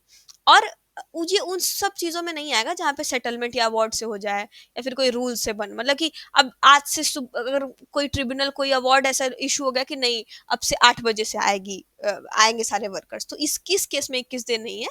ये तो एकदम फुद्दू सी बात है, इसमें तो क्या समझाना है। और यही बात, और एक चीज और कि no employer shall change service condition as per fourth schedule, मतलब कि फोर्थ शेड्यूल वाले जो मेंशन है ना, मतलब कि फोर्थ शेड्यूल वाले मैटर्स पे ही आप मतलब नोटिस ऑफ चेंज का डाल सकते हो, ऐसे किसी भी मैटर पे नहीं। बस ये भी जान लीजिए कि service condition, change service condition का कौन से शेड्यूल में है, फोर्थ शेड्यूल। तो वो लिखते जाइए, जो शेड्यूल वाला आपने साइड में बनाया था उसमें लिखते जाइए कि फोर्थ शेड्यूल में क्या है, चेंज इन सर्विस कंडीशन की चीजें लिखी हुई, किन पे चेंज कर सकता है एम्प्लॉयर। ठीक है, अब एक देखते हैं ग्रीवांस रिड्रेसल कमेटी। अब ये क्या है, तो जहां पर भी जिस भी इंडस्ट्री में, अब इस छोटे छोटे ग्रीवांसेस, यार मेन तो देखो ये आया था इंडिविजुअल ग्रीवांसेस शेयर करने के लिए, क्योंकि अब पता ही आपको इंडिविजुअल वर्कमैन बहुत ज्यादा डिस्प्यूट के लिए जा नहीं सकता है अनलेस कि उसका कुछ बहुत रिट्रेच मतलब ऐसे कुछ टर्मिनेट हो गया, डिसमिसल हो गया, तो अब उसके पास अगर छोटी मोटी समस्या है तो कहाँ जाएगा बेचारा। तो एक सेटअप कहा गया कि मतलब हर उस इंडस्ट्री में जहाँ पे भी 20 से ज्यादा वर्कर्स हैं वहां पे आप ग्रीवांस रिड्यूसल कमिटी सेटअप करो। मेन इसका पर्पस होगा कि इंडिविजुअल ग्रीवांसेस को सॉल्व करे, कि अगर कोई भी बेचारा वर्कमैन है उसका कोई प्रॉब्लम है इंडिविजुअल, तो वो सॉल्व हो। 20 से ज्यादा इसका वर्क, हमने 100+ किसका पढ़ा था याद करिए, वर्क्स कमिटी का पढ़ा था। ग्रीवांस रिड्यूसल 20 से ज्यादा। अब इसमें क्या क्या है, इसका कंपोजिशन क्या है कि दोनों का इक्वल रिप्रेजेंटेशन हो तो होता ही है, और हर साल बदलते रहते हैं चेयरपर्सन, कभी एम्प्लॉयर कभी वर्कमैन, एक एक साल पे बदलते रहते हैं ऑल्टरनेटिवली मतलब। और इसका साइज क्या है, ये पीवाईक्यू है कि ग्रीवांस रिड्यूसल कमेटी का क्या साइज है, maximum 6 members, max to max 6 members हो सकते हैं। और अगर 2 मेंबर है तो आपको एक वुमेन रखना पड़ेगा, और वैसे ही कि मतलब अगर 4 हैं तो आपको 2 वुमेन रखना पड़ेगा, और एम्प्लॉयर और वर्कमैन का भी प्रोपोर्शन रखना पड़ेगा। ठीक है, बस इतना जान लीजिए। और इसमें और चीजें क्या याद रखनी है कि इसके पास जो भी मैटर जाता है उसको इसे 30 दिन के अंदर सॉल्व करना है। कि आज मैंने एप्लीकेशन दे के दिया कि सर मुझे जुकाम था, बहुत ज्यादा दिक्कत में थे हम, लेकिन हमको छुट्टी नहीं मिली, तो ये 30 दिन के अंदर मेरा गिवान सॉल्व करो। जब मैंने रिटर्न में दिया, मैं रिटर्न एप्लीकेशन होना चाहिए, ऐसे नहीं कि बोल दिए, बोलने का तो कुछ यहाँ मोल ही नहीं है, लिख के दो सब कुछ। और अपील क्या है, अगर मान लीजिए उसके बाद 1 मंथ के अंदर अंदर वो अपील कर सकता है एम्प्लॉयर के लिए, और एम्प्लॉयर को 1 महीने के अंदर उसको सॉल्व करना होगा। बस इतना है, 30 दिन और 1 मंथ का अपील, बस इतना याद रखिए। अब अनफेयर लेबर प्रैक्टिसेस क्या हैं, वही चीज़ें कि वो लोग कोई भी कर सकता है, और फिफ्थ शेड्यूल में जो मेंशन्ड है, इसमें पेनल्टी क्या है कि अगर आप अनफेयर लेबर प्रैक्टिस करते हो तो 6 मंथ का जेल या फिर 1,000 तक की फाइन लग सकती है आप पे, या फिर बोथ। तो 6 मंथ्स और 1,000 फाइन, बस अनफेयर लेबर प्रैक्टिस के केस में। अब देखते हैं कि स्ट्राइक और लॉकआउट में क्या अंतर है, ये तो हमने देख भी लिया है, लेकिन फिर भी आपको बता देती हूँ कि वह स्ट्राइक मतलब कि सस्पेंशन ना हुआ, कि हम काम नहीं करेंगे, हमारा बात मानो, हम काम नहीं करेंगे, ये वर्कर्स करेंगे ऑर्गेनाइज होके, collective withdrawal of labour. Lockout क्या है कि एम्प्लॉयर ही फैक्ट्री बंद कर देगा कि तुम मेरा बात मानो, हम कह रहे हैं ना कि तुम मतलब 8 बजे आना है तो आना है, अब अपना बात मनाने के लिए एम्प्लॉयर फैक्ट्री बंद कर दे। ये मैनेजमेंट करेगा, मतलब एम्प्लॉयर करेगा। स्ट्राइक कौन करेगा, वर्कर्स करेंगे। लॉकआउट कौन करेगा, मैनेजमेंट करेगा, या फिर एम्प्लॉयर करेगा, फैक्ट्री बंद कर देगा। तो ये इसको बोलेंगे लॉकआउट। स्ट्राइक और लॉकआउट में डिफरेंस आई थिंक क्लियर हो गया होगा। अब देखते हैं टाइप्स ऑफ स्ट्राइक। इसमें कुछ ऐसा है नहीं, आपको शब्द से ही पता चल जाएगा। एक होता है कि इकोनॉमिक स्ट्राइक, मतलब हम बेटर पे के लिए, बोनस के लिए कर रहे हैं। रिकॉग्निशन स्ट्राइक की हमारे वर्कर को या फिर यूनियन को रिकॉग्नाइज करो। सिंपैथी स्ट्राइक है कि हम इसलिए कर रहे हैं ताकि और जो लोग हैं और जो यूनियंस हैं वो एक ऑनगोइंग स्ट्राइक को ज्वाइन कर लें, कि बहुत कम लोग हैं हमारी स्ट्राइक में तो हम एक स्ट्राइक कर रहे हैं सिंपैथी गेन करने के लिए, कि नहीं हम हमारे स्ट्राइक में आप लोग शरीक होइए, उसको सपोर्ट करिए। एक होता है वाइल्ड कैट स्ट्राइक, ये अनऑथोराइज्ड है। इसको मतलब कि सपोर्ट नहीं कर रहा है यूनियन, अपने मन से ये लोग शुरू हो गए। यूनियन नहीं बोला कि चलो हम इस दिन स्ट्राइक कर रहे हैं, कुछ वर्कर्स अपने से शुरू कर दिए, तो ये अनऑथोराइज्ड जो स्ट्राइक होगी उसको वाइल्ड कैट स्ट्राइक बोलेंगे। Sit down, tools down, pen down, stay in strike, मतलब कि वर्कर्स फैक्ट्री में हैं मगर काम करना बंद कर देंगे, कि हम हैं फैक्ट्री में, आए हैं लेकिन काम नहीं करेंगे। और गो स्लो क्या होता है कि deliberately you slow down output, often treated as misconduct, मतलब इसको अच्छा नहीं माना जाता, this is not something allowed, but मतलब ऐसा किया जा सकता है, ऐसा किया जाता है कि हम आउटपुट ही, प्रोडक्टिविटी ही इम्पैक्ट कर देंगे। 10 प्रोड्यूस कर सकते हैं तो आज 4 ही करेंगे, this is misconduct. Hunger strike की मतलब फास्ट करते हैं, जनरल स्ट्राइक मतलब कि बहुत सारे यूनियंस मिलकर पार्टिसिपेट करें। अब देखिए कि पब्लिक यूटिलिटी सर्विस, मैंने बताया कुछ एसेंशियल चीज़ें, एसेंशियल सर्विसेज जहाँ पे आपको कुछ नोटिस वोटिस दे के करना होगा। तो स्ट्राइक प्रोहिबिट, अब इसकी देखिए बस लफाजी, इसमें कुछ ऐसा दिया नहीं है खास। इसमें क्या दिया है कि स्ट्राइक प्रोहिबिट होगी कि आप 6 वीक पहले बिना नोटिस के तो कर ही नहीं सकते, मतलब आपको एक नोटिस देनी होगी 6 वीक पहले स्ट्राइक के, 6 वीक्स बिफोर स्ट्राइक। और नोटिस देने के बाद भी आप 14 दिन के अंदर नहीं शुरू कर सकते किसी भी हाल में। मतलब देखिए अब इस बात का कोई सेंस नहीं है, लेकिन मतलब याद करने वाली बात है कि 6 वीक्स पहले तो आपको नोटिस देनी पड़ेगी, और नोटिस देने के 14 दिन के 14 दिन का तो आपको फुल इंतजार करना ही पड़ेगा। और अगर आपने उस नोटिस में कहा है कि 6 वीक्स के इस दिन बाद हम लोग मान लीजिए पर्टिकुलर तारीख को करने वाले हैं, तो उससे पहले आप शुरू नहीं कर सकते, वो इलीगल होगा, जाहिर सी बात है।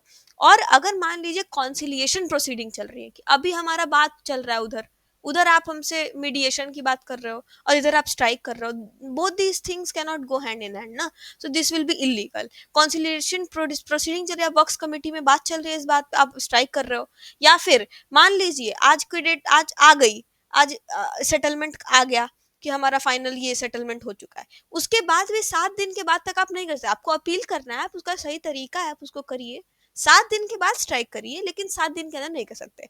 मतलब कॉन्सिलिएशन के टाइम भी नहीं कर सकते, उसके 7 दिन के बाद भी नहीं कर सकते, सॉल्व होने के 7 दिन बाद भी नहीं कर सकते, उसके बाद भले कर सकते हो। और नोटिस आपको 6 वीक पहले देनी है, और नोटिस देने के 14 दिन बाद ही आप शुरू नहीं हो जाओगे स्ट्राइक, ठीक है, आपको वेट करना पड़ेगा। बस यही चीज़ है। और पब्लिक यूटिलिटी सर्विसेज क्या क्या हैं, तो उसमें बहुत सारी चीज़ें हैं, वाटर सप्लाई है, इलेक्ट्रिसिटी है, natural gas, telephone, public transportation, public distribution, banking recently add किया गया है। तो government time to time add करती रहती है, रिमूव करती रहती है। जनरल प्रोहिबिशंस क्या क्या हैं, आपको कब कब स्ट्राइक लॉकआउट नहीं करना है, बताया मैंने, जब कॉन्सिलिएशन चल रहा है या प्रोसीडिंग चल रही है उस वक्त थोड़ी कर सकते हो आप, और कॉन्सिलिएशन के भी 7 दिन के बाद ही करोगे। अगर मान लीजिए मेरी प्रोसीडिंग चल रही है लेबर कोर्ट में, ट्रिब्यूनल में, नेशनल ट्रिब्यूनल में, तब तो 2 महीने बाद।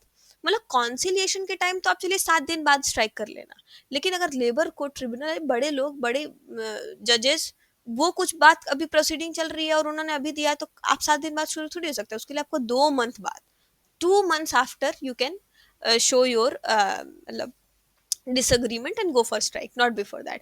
और अगर ड्यूरिंग ऑपरेशन ऑफ कोई सेटलमेंट दिया गया है, कुछ अभी अभी कोर्ट ने कहा है कि 15 दिन तक आपको ये करना है, तो उस सब मैटर्स में भी आप नहीं कर सकते हो।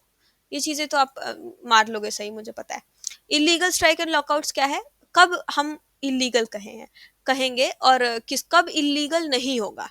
देखिए, अगर आपने लॉकआउट किया in response to illegal strike, तो इसको इलीगल नहीं कहेंगे, या आपने स्ट्राइक किया इलीगल लॉकआउट के रिस्पॉन्स में, तब भी इलीगल नहीं होगा। मतलब इलीगल चीज के खिलाफ अगर आप एक स्ट्राइक ला रहे हो, इलीगल चीज के खिलाफ आप लॉकआउट ला रहे हो, तो वो इलीगल नहीं होगा, वो लीगल होगा, वो ठीक है, सही किया आपने।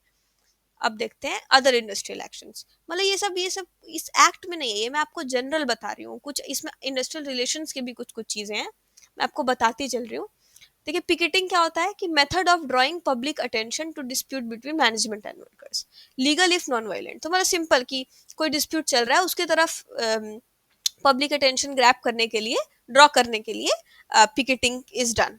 घेराव क्या होता है, it is a collective worker action where blocking exit of management members with human barricade, इन सबको मतलब लॉ में कई जगह इलीगल कहा गया है, मतलब this is not considered right. अगर मतलब फिजिकल कोएर्जन और ये सब कर रहा है, तो उसको इलीगल कहते हैं। मतलब कि आप मैनेजमेंट का रास्ता ब्लॉक कर दे रहे हो, ह्यूमन बैरिकेडिंग कर दे रहे हो, तो ये सब इलीगल कहा गया। दिस इज घेरा एंड दिस इज पिकेटिंग। अब देखते हैं lockout, lay off, retrenchment, termination, इन सब केसेस में क्या क्या हो सकता है और क्या क्या डिफरेंसेस हैं। तो देखिए, लॉकआउट क्या होता है, temporary closing of employment, suspension of work, ये तो मैंने आपको बताया ही था।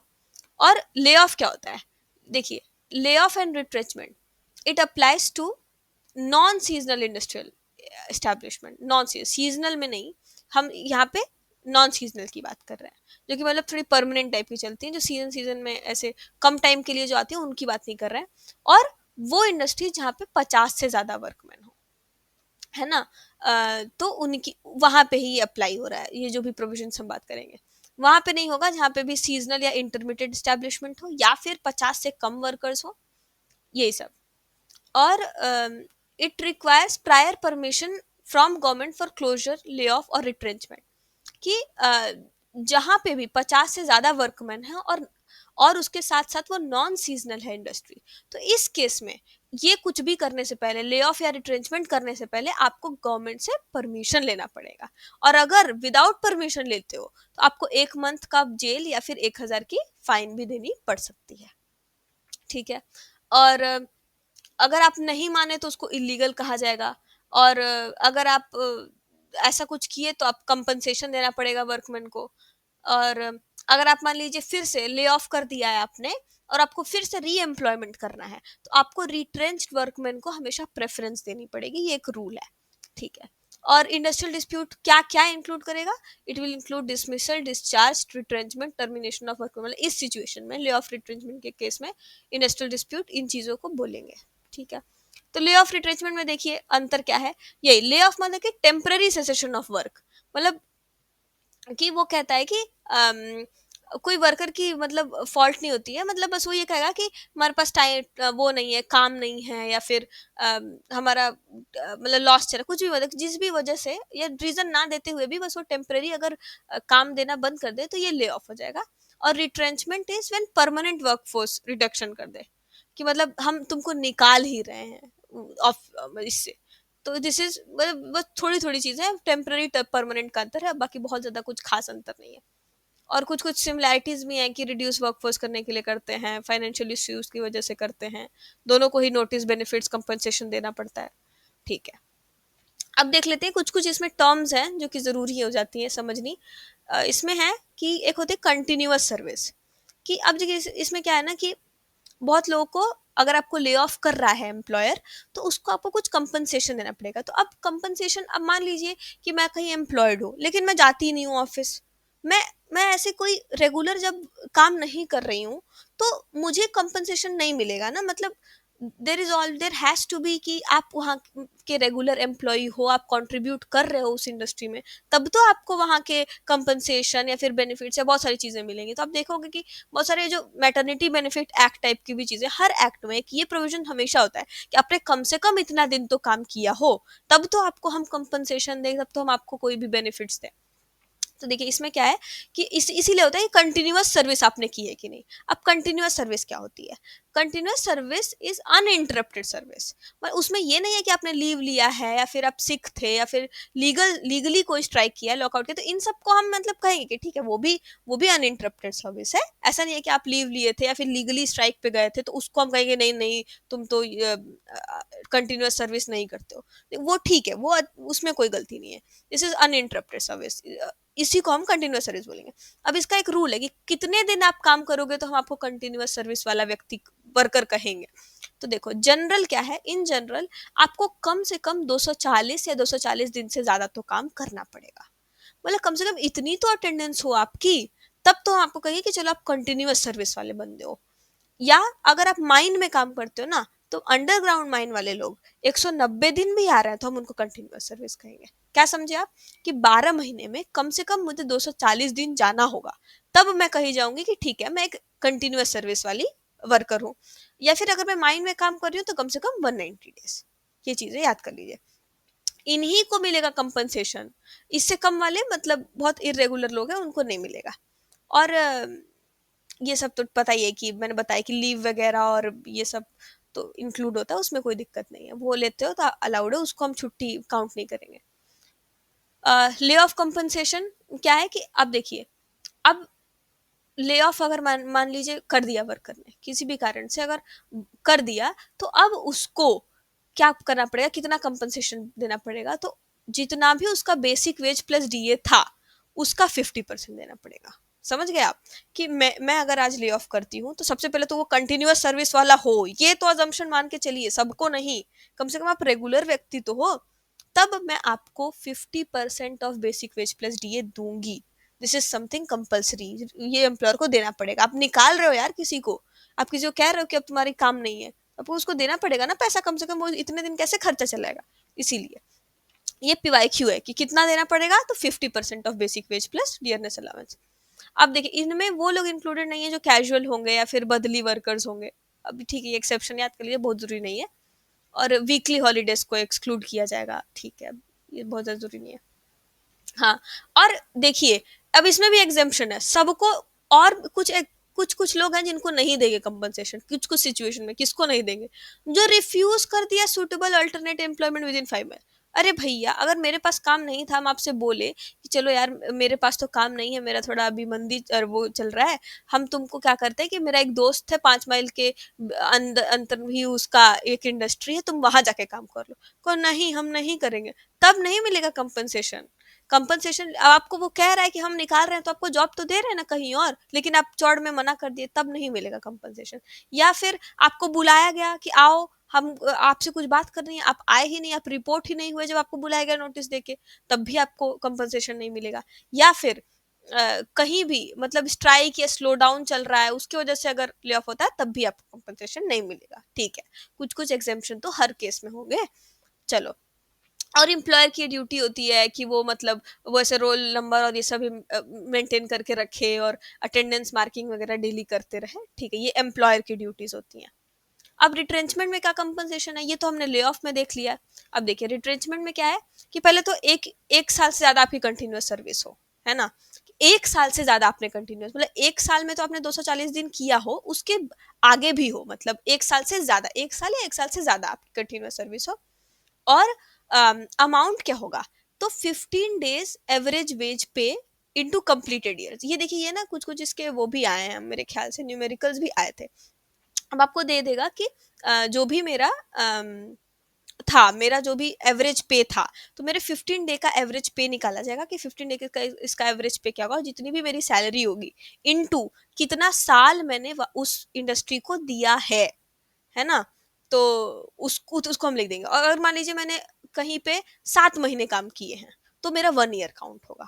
या फिर मान लीजिए मैंने एक साल 7 महीने काम किया, तब भी मेरा 2 साल होगा। मतलब कि अगर 6 से ज्यादा थोड़ा सा भी ज्यादा हुआ तो उसको हम नेक्स्ट मतलब अप्रोक्स करेंगे नेक्स्ट ईयर के, तो 2 साल हो जाएगा मेरा। तो यही इसको इंटू करके हम अपना निकालेंगे कि इतना आपको रिट्रेंचमेंट का कंपनसेशन देना पड़ेगा। तो मेरा 15 डे का जो एवरेज पे है इंटू कितना साल कंप्लीट किया है मैंने उस इंडस्ट्री में, इतना आपको रिट्रेंचमेंट का कंपनसेशन देना पड़ेगा, ठीक है। अब इसमें क्या है कि ये एक चीज होती है कि इसमें क्या था यार, कि टैक्स एग्जेम्पशन होगा एक्चुअल अमाउंट रिसीव्ड। हाँ, कि जैसे कि अब जो आप सपोज करिए आपको एक तो निकाला जा रहा है, आपको रिट्रेंचमेंट किया जा रहा है, उसमें आपको पैसा अगर दिया जा रहा है, तो उसमें हम टैक्स नहीं लेगा ना, मतलब उसमें गवर्नमेंट आपको थोड़ा तो रिबेट देगा कि चलो बेचारा खुद ही निकाला जा रहा है, अब उस पर पूरा हम उसका पैसा ही ले लें टैक्स के नाम पे। अब क्योंकि आप सोच रहे हो ना कि कोई अगर व्यक्ति 5 साल कहीं काम किया है तो उसकी सैलरी कितनी होगी, कितनी ज्यादा होगी, तो उस पर टैक्स अगर बहुत ज्यादा ले लेगी गवर्नमेंट तो उसको बहुत लॉस होगा ना। तो गवर्नमेंट इसके लिए क्या कहती है कि इन तीनों में से जो भी सबसे कम होगा उतना मतलब आपका टैक्स एग्जेम्प्ट हो जाएगा, या तो 5 लाख, या तो 15 डेज पे इनटू ईयर्स, और एक्चुअल अमाउंट रिसीव, इसमें से जो भी सबसे कम होगा उस पे टैक्स एग्जेम्पशन हो जाएगा। मतलब कोई इन तीनों में से कोई भी, अगर कुछ नहीं हुआ तो 5 लाख तो हो ही जाएगा, ठीक है। अब प्री कंडीशंस फॉर रिट्रेंचमेंट का, ये तीनों बस चीजें याद रखिए, इतना कोई बहुत बहुत ज्यादा समझने की कोशिश मत करिए। और प्री कंडीशन फॉर रिट्रेंचमेंट क्या है कि आपको निकालने से पहले 1 मंथ की नोटिस तो देनी पड़ेगी, है ना, और कंपनसेशन भी देना पड़ेगा और गवर्नमेंट को नोटिस भी देना पड़ेगा। बस यही सब चीज है, ठीक है। अब आगे देखते हैं। हाँ, कुछ कुछ स्पेशल प्रोविजंस हैं ले ऑफ रिट्रेंचमेंट या क्लोजर से रिलेटेड। इसमें क्या है कि जैसे जहाँ पे भी ना नॉन सीजनल है इंडस्ट्री, ये तो हम मान के चल रहे हैं, सीजनल इंडस्ट्रीज की बात ही नहीं हो रही है इस एक्ट में। जो भी नॉन सीजनल है और जहाँ पे भी 100 से ज्यादा वर्कमैन है। अब देखिए इसमें हमने क्या पढ़ा था, ये जो हमारा ले ऑफ वाला चीज था इसमें हमने 50 ऑफ रिटेंशन वाले में 50 प्लस वर्कमैन पढ़ा। लेकिन अब हम उस इंडस्ट्री की बात कर रहे हैं जहाँ 100 से ज्यादा है, 100 या 100 से ज्यादा, तो 50 या 50 से ज्यादा वालों का तो देख लिया, अब 100 से ज्यादा वाले हैं, मतलब बड़ी इंडस्ट्री की बात कर रहे हैं। तो वहां पे और यहाँ पे इंक्लूड होगा फैक्ट्री भी, माइन भी, प्लांटेशन भी, वेरी इंपॉर्टेंट। स्पेशल प्रोविजंस की बात हो रही है ना, मतलब कि बड़े इंडस्ट्री, उनके लिए हम कुछ स्पेशल प्रोविजंस बनाएंगे और प्रोटेक्ट करेंगे इंडस्ट्री को, क्योंकि उनमें आप अगर ले ऑफ कर रहे हो, उनमें रिट्रेंचमेंट कर रहे हो, तो ज्यादा वर्कर्स को आप मतलब हानि पहुंचा रहे हो, तो उनके लिए स्पेशल प्रोविजंस बनाएंगे। और इनमें क्या क्या कुछ स्पेशल इंडस्ट्रीज भी इंक्लूड होती है, कौन कौन सी, factory, mine and plantation. Hospital पूछ लिया तो ये पीवाईक्यू है, नहीं हॉस्पिटल नहीं, सिर्फ 3 चीजें, फैक्ट्री, माइन एंड प्लांटेशन। उनके लिए कुछ स्पेशल प्रोविजन है। उसमें क्या है कि पहले तो कि एम्प्लॉयर को ले ऑफ करने से पहले गवर्नमेंट की परमिशन लेनी होगी, उसके बाद कुछ रीजन देना होगा जरूर से, और गवर्नमेंट को भी 60 दिन के अंदर डिसीजन देना होगा। आज अगर मैंने एज एन एम्प्लॉयर किया कि भैया हम 100 लोग को जा रहे हैं ले ऑफ कर रहे हैं, देख लो बता रहे हैं तुमको गवर्नमेंट, तो गवर्नमेंट को 60 दिन के अंदर बताना पड़ेगा कि हाँ कर सकते हैं कि नहीं कर सकते हैं। अगर गवर्नमेंट ने कोई रिप्लाई नहीं किया, it will be deemed granted, मतलब कि गवर्नमेंट ने हाँ कर दिया। अब मान लीजिए मैंने भेजा, गवर्नमेंट ने कुछ जवाब नहीं दिया, तो मैं कहूँगी ठीक है फिर, मतलब गवर्नमेंट ने तो कही दिया, ग्रांटेड कर दिया, क्योंकि कुछ जवाब नहीं दिया। तो अगर गवर्नमेंट ने मना कर दिया और आपने फिर भी ले ऑफ कर दिया, तो this will be illegal guys, आपको फुल वेज देना पड़ेगा। एंड हाँ, एक्सेप्शन क्या है कि अगर आपका पावर फेलियर होगा, नेचुरल कैलामिटी है, कुछ आपके साथ बहुत बड़ा हादसा हो गया, तो जस्टिफाइड है कि आप अगर ऐसा कुछ करते हो। अब रिट्रेंचमेंट क्या है, रिट्रेंचमेंट के लिए क्या रूल है कि आपको 3 मंथ का नोटिस देना पड़ेगा। अब देखिए ये स्पेशल है, ऊपर हम लोग क्या पढ़ रहे थे कि ऊपर मतलब कि जो छोटी इंडस्ट्री जो उतनी बड़ी नहीं है, तो उसमें क्या था कि आप बस परमिशन ले लो गवर्नमेंट से, ऐसा कुछ ऐसा दिन का वो नहीं है कि कितने दिन में और ये वो कर सकते हैं। और मगर ये जो स्पेशल प्रोविजंस है इसमें आपको थोड़ा सा और सतर्क रहना होता है ना। तो देखिए इसमें क्या है कि हाँ, तो रिट्रेंचमेंट करने से पहले तो आपको 3 मंथ का नोटिस देना पड़ेगा। 1 मंथ का नोटिस किस में था, हाँ ये था ना कि इस वाले केस में अब सिंपल वैसे 50 से ज्यादा वाली जो इंडस्ट्रीज थी उसमें 1 मंथ की नोटिस में आप कर सकते थे, पर ये बड़ी इंडस्ट्रीज की बात हो रही है तो आपको वहां पे 3 मंथ का नोटिस देना पड़ेगा। गवर्नमेंट का परमिशन भी लेना पड़ेगा रीजन के साथ साथ, और डिसीजन देना पड़ेगा गवर्नमेंट को 60 दिन के अंदर, नहीं तो ग्रांटेड। नहीं दिया तो चलो ठीक है ग्रांटेड, अब तो कर ही देगा रिटेंचमेंट। और गवर्नमेंट का जो भी डिसीजन होगा वो फाइनल होगा और 1 साल के लिए वैलिड होगा, इतना इंपॉर्टेंट नहीं है। और अगर मना कर दी तो आप फिर भी कर रहे हो तो इलीगल है, सही है। क्लोजर क्या है, क्लोजर मतलब कि आपने बंद कर दिया, मतलब अपना इंडस्ट्री बंद कर दिया। तो इसमें भी वही चीज है कि 60 डेज का प्रायर नोटिस दो गवर्नमेंट को, और गवर्नमेंट उस पर इंक्वायर करेगी, डिसाइड करेगी 60 दिन के अंदर, सेम चीज है। और इलीगल होगा अगर आपने रिफ्यूज करने के बाद भी किया तो, है ना। और ग्रांट कर दिया तो आपको क्लोजर का कंपनसेशन देना पड़ेगा एम्प्लॉय को। और गवर्नमेंट फिर से या रिव्यू के लिए भी भेज सकती है या फिर ट्रिब्यूनल को भी रेफर कर सकती है, और वो जो भी देगी वो 1 साल के लिए वैलिड होगा उसका परमिशन। मतलब 1 साल बाद में फिर से अप्लाई कर रही हूँ कि नहीं, एक बार फिर से कंसिडर करो, मेरी सिचुएशन अभी भी खराब है, तो गवर्नमेंट को फिर से देखना पड़ेगा, मतलब 1 साल के लिए उसका वैलिड होगा। हाँ, और अगर मान लीजिए कि गवर्नमेंट ही मेरा इंडस्ट्री टेक ऑफ कर लिया, मान लीजिए मैं बहुत ज्यादा डूब रही हूँ पर बहुत बड़ी इंडस्ट्री है, तो गवर्नमेंट ही कहेगी चलो ठीक है, गवर्नमेंट ही खरीद ली मेरा, तो अब जो अनपेड कंपनसेशन है वो गवर्नमेंट को या फिर न्यू एम्प्लॉयर को देना पड़ेगा। मतलब जिसने भी मेरा इंडस्ट्री मुझसे टेक ओवर किया उस पे वो अनपेड कंपनसेशन एम्प्लॉयज को जो देना है उसका उस पे जाएगा जिम्मेदारी। ठीक है, give me a minute guys. हाँ, तो अब इसमें क्या है कि कुछ ऐसा बहुत अलग चीज़ नहीं है, बस एक condition of service during proceedings कि एम्प्लॉयर पे कुछ रिस्ट्रिक्शन है कि अगर कंसिलिएशन चल रहा है, एजुडिकेशन चल रहा है, कोई अपील चल रही है, तो आप उस वक्त सर्विस कंडीशन ऑल्टर नहीं कर सकते, उस वक्त किसी को डिस्चार्ज पनिश नहीं कर सकते, अनलेस कि आप परमिशन लो अथॉरिटी से, अगर आपको कुछ ऐसा करना भी है, किसी को निकालना भी है। और अगर कोई मिसकंडक्ट, मतलब एम्प्लॉयर में डिस्चार्ज और punish for misconduct not connected with dispute must pay 1 month as, मतलब कि डिस्प्यूट से जुड़ी हुई कोई बात नहीं होनी चाहिए, लेकिन अगर कोई मिसकंडक्ट करता है तो आप डिस्चार्ज पनिश कर सकते हो, 1 मंथ का आपको वेज देना पड़ेगा। बस सिंपल सिंपल चीज़ें हैं कि जाहिर सी बात है कि अगर डिस्प्यूट चल रहा है तो आप उससे रिलेटेड किसी से बदला लेना हो गया ना, फिर तो वो थोड़ी अलग होगा। और गवर्नमेंट ट्रांसफ़र भी कर सकती है केसेस अलग अलग अथॉरिटी पे, ठीक है। और इसमें क्या है कि recovery of money due from employer, जैसे कि अ, अगर मान लीजिए वर्कमैन को कहा गया था कि, मतलब कि एम्प्लॉयर को कहा गया था कि तुमको इतना देना है एम्प्लॉय को, वो नहीं दे पाता है, तो वर्कमैन अप्लाई करता है ड्यूज के लिए विद इन 1 ईयर के अंदर कि नहीं मुझे पैसा नहीं मिला है। मतलब आप 4 साल बाद नहीं बोलोगे कि जो आपने कोर्ट ने कहा था वो मुझे एम्प्लॉयर ने पैसा नहीं दिया, को कहना पड़ेगा साल भर के अंदर।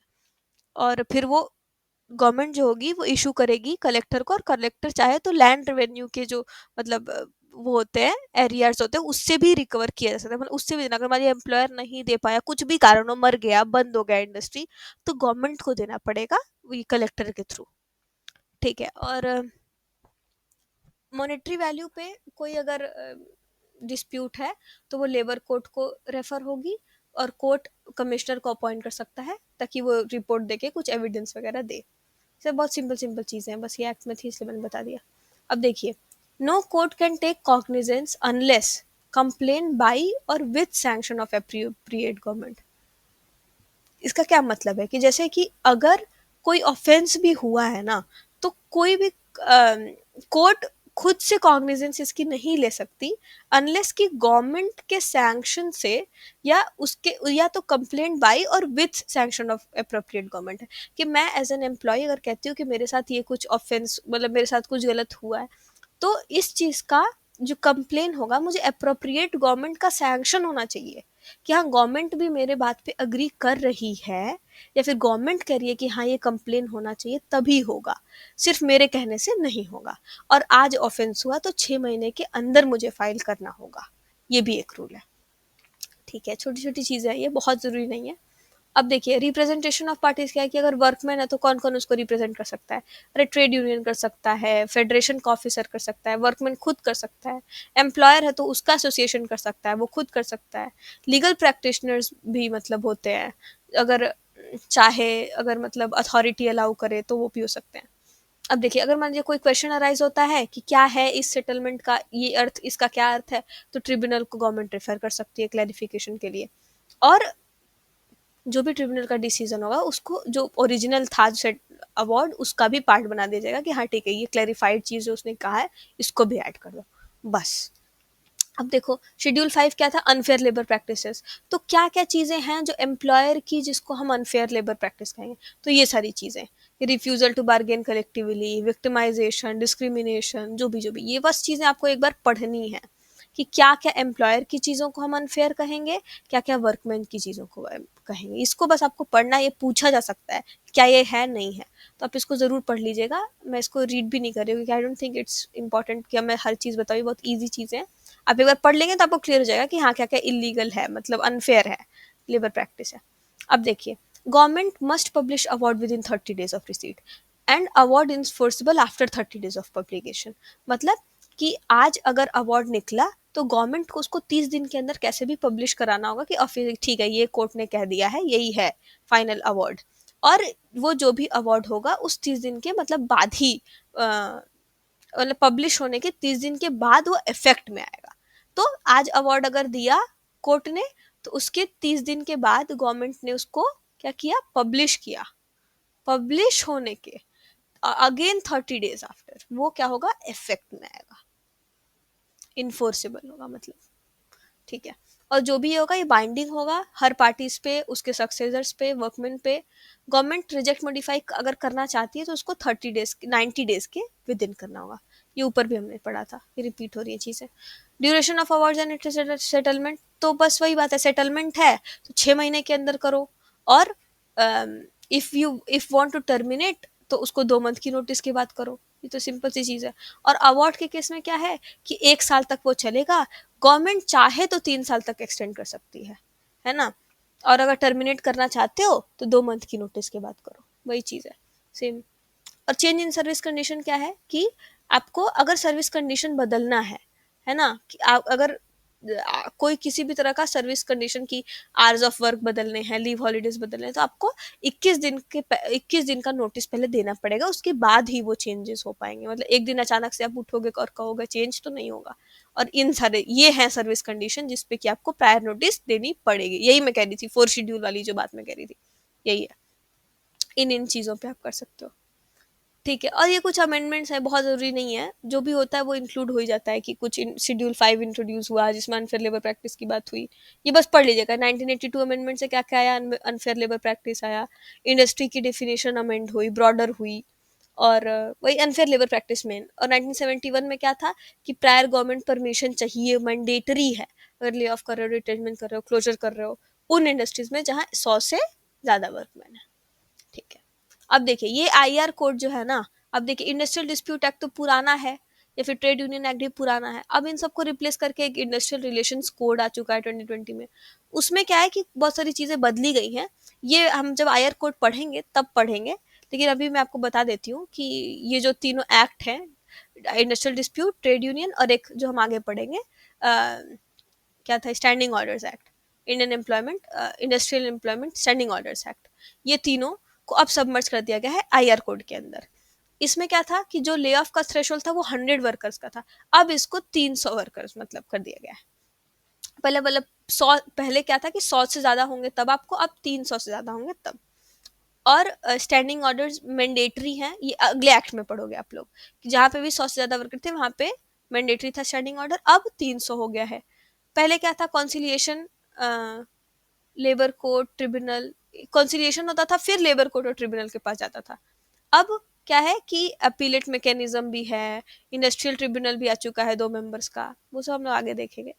रीस्किलिंग फंड की कोई बात नहीं थी पहले, अब कहा गया है रीस्किलिंग फंड की बात कही गई है। जो रिट्रेंच वर्कर्स हैं तो आप उनको रीस्किल करने के लिए कुछ फंड दोगे 15 दिन के वेज के आधार पे, ठीक है। अब देख लेते हैं फॉर्म। तो मतलब ये पूरा फॉर्म तो जरूरी नहीं है, ना ही इतनी डिटेल में जानना जरूरी है, पर फिर भी मैं बता दे रही हूँ कि जो फॉर्म ए है वो किस बारे में है, चेंज इन सर्विस कंडीशन के बारे में, बस इतना लिखिए।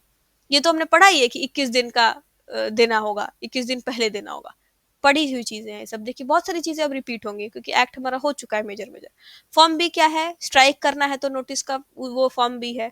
फॉर्म सी क्या है, लॉकआउट है। डी क्या है, ले ऑफ के परमिशन के लिए है। अब ये क्या हमने पढ़ा ही है ना कि लॉकआउट का चाहिए तो आपको 6 वीक्स फ्रॉम नोटिस, कंसिलिएशन और इसके बाद नहीं कर सकते, है ना, ये तो हमने पढ़ा ही है। फॉर्म डी क्या है, ले ऑफ का परमिशन है, 60 डेज के अंदर गवर्नमेंट को बताना पड़ेगा, नहीं बोलोगे तो ग्रांटेड हो जाएगा। फॉर्म ई क्या है, रिट्रेंचमेंट की बात है। एफ क्या है, क्लोजर की बात है। सिंपल सिंपल चीजें हैं। जी क्या है, मेमोरेंडम ऑफ सेटलमेंट है, सेटलमेंट का मेमोरेंडम कैसे होगा, कैसे कॉन्सिलिएशन ऑफिसर प्रिपेयर करेगा। और एच क्या है, नोटिस ऑफ टर्मिनेशन या डिनंजिएशन कैसे करोगे। बस यही सारी चीजें हैं।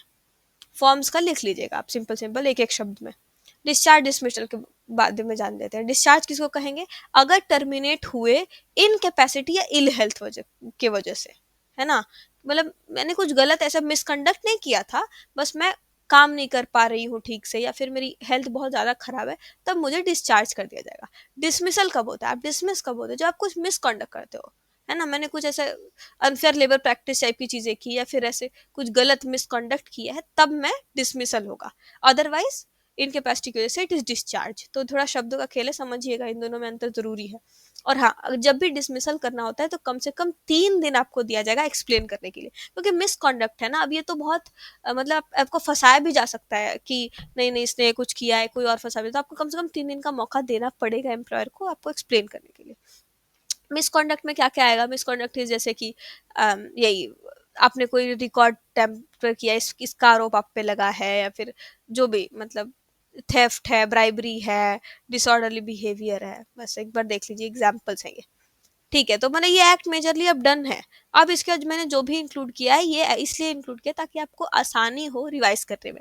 ये कॉन्सिलिएशन ऑफिसर को कितने दिन में रिपोर्ट देना होगा, 14 दिन में। बोर्ड ऑफ कॉन्सिलिएशन को 2 महीने में। कोर्ट ऑफ इंक्वायरी को 6 महीने में। अवार्ड कितने दिन के अंदर मतलब पब्लिकेशन कितने दिन में करना होगा गवर्नमेंट को, 30 दिन के अंदर। और इन्फोर्स कब होगी, 30 दिन के बाद।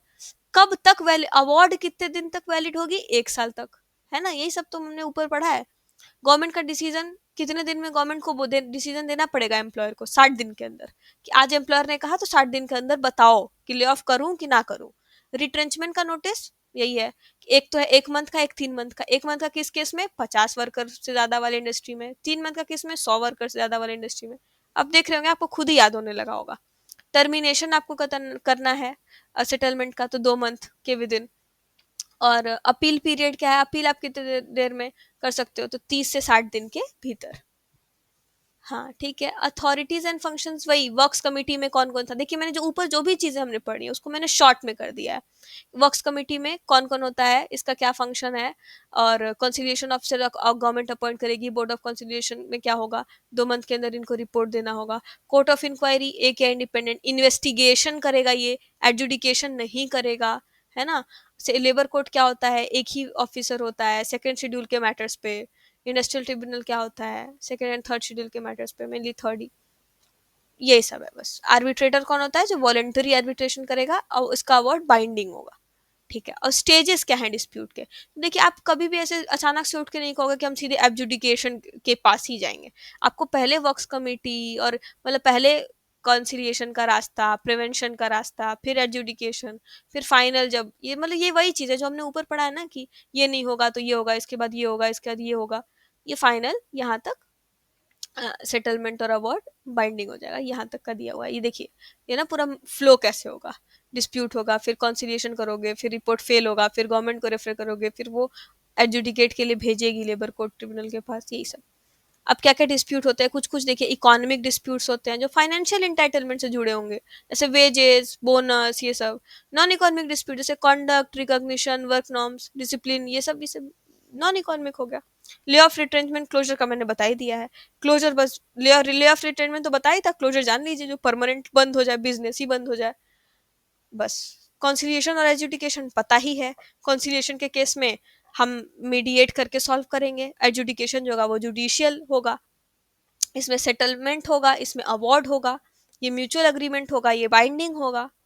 अब लीगल रेमेडीज क्या क्या है मेरे पास, डिसमिस्टल या डिस्चार्ज हो रहा है तो मैं कहाँ जाऊंगी, लेबर कोर्ट के पास जाऊंगी। वेज रिवीजन करना है तो इंडस्ट्रियल, ये क्या है, ये हमने जो वो पढ़ा था ना कि लेबर कोर्ट का क्या क्या जुरिस्डिक्शन है, ट्रिब्यूनल का क्या क्या जुरिस्डिक्शन, तो ये जुरिस्डिक्शन वाला चीज है, ये कोई इतना जरूरी नहीं है, ये डालना ही नहीं चाहिए था मुझे, ये ऊपर जो दिया है उसी में है, मतलब अब चीजें बस रिपीट हो रही है, कुछ ऐसा नहीं है।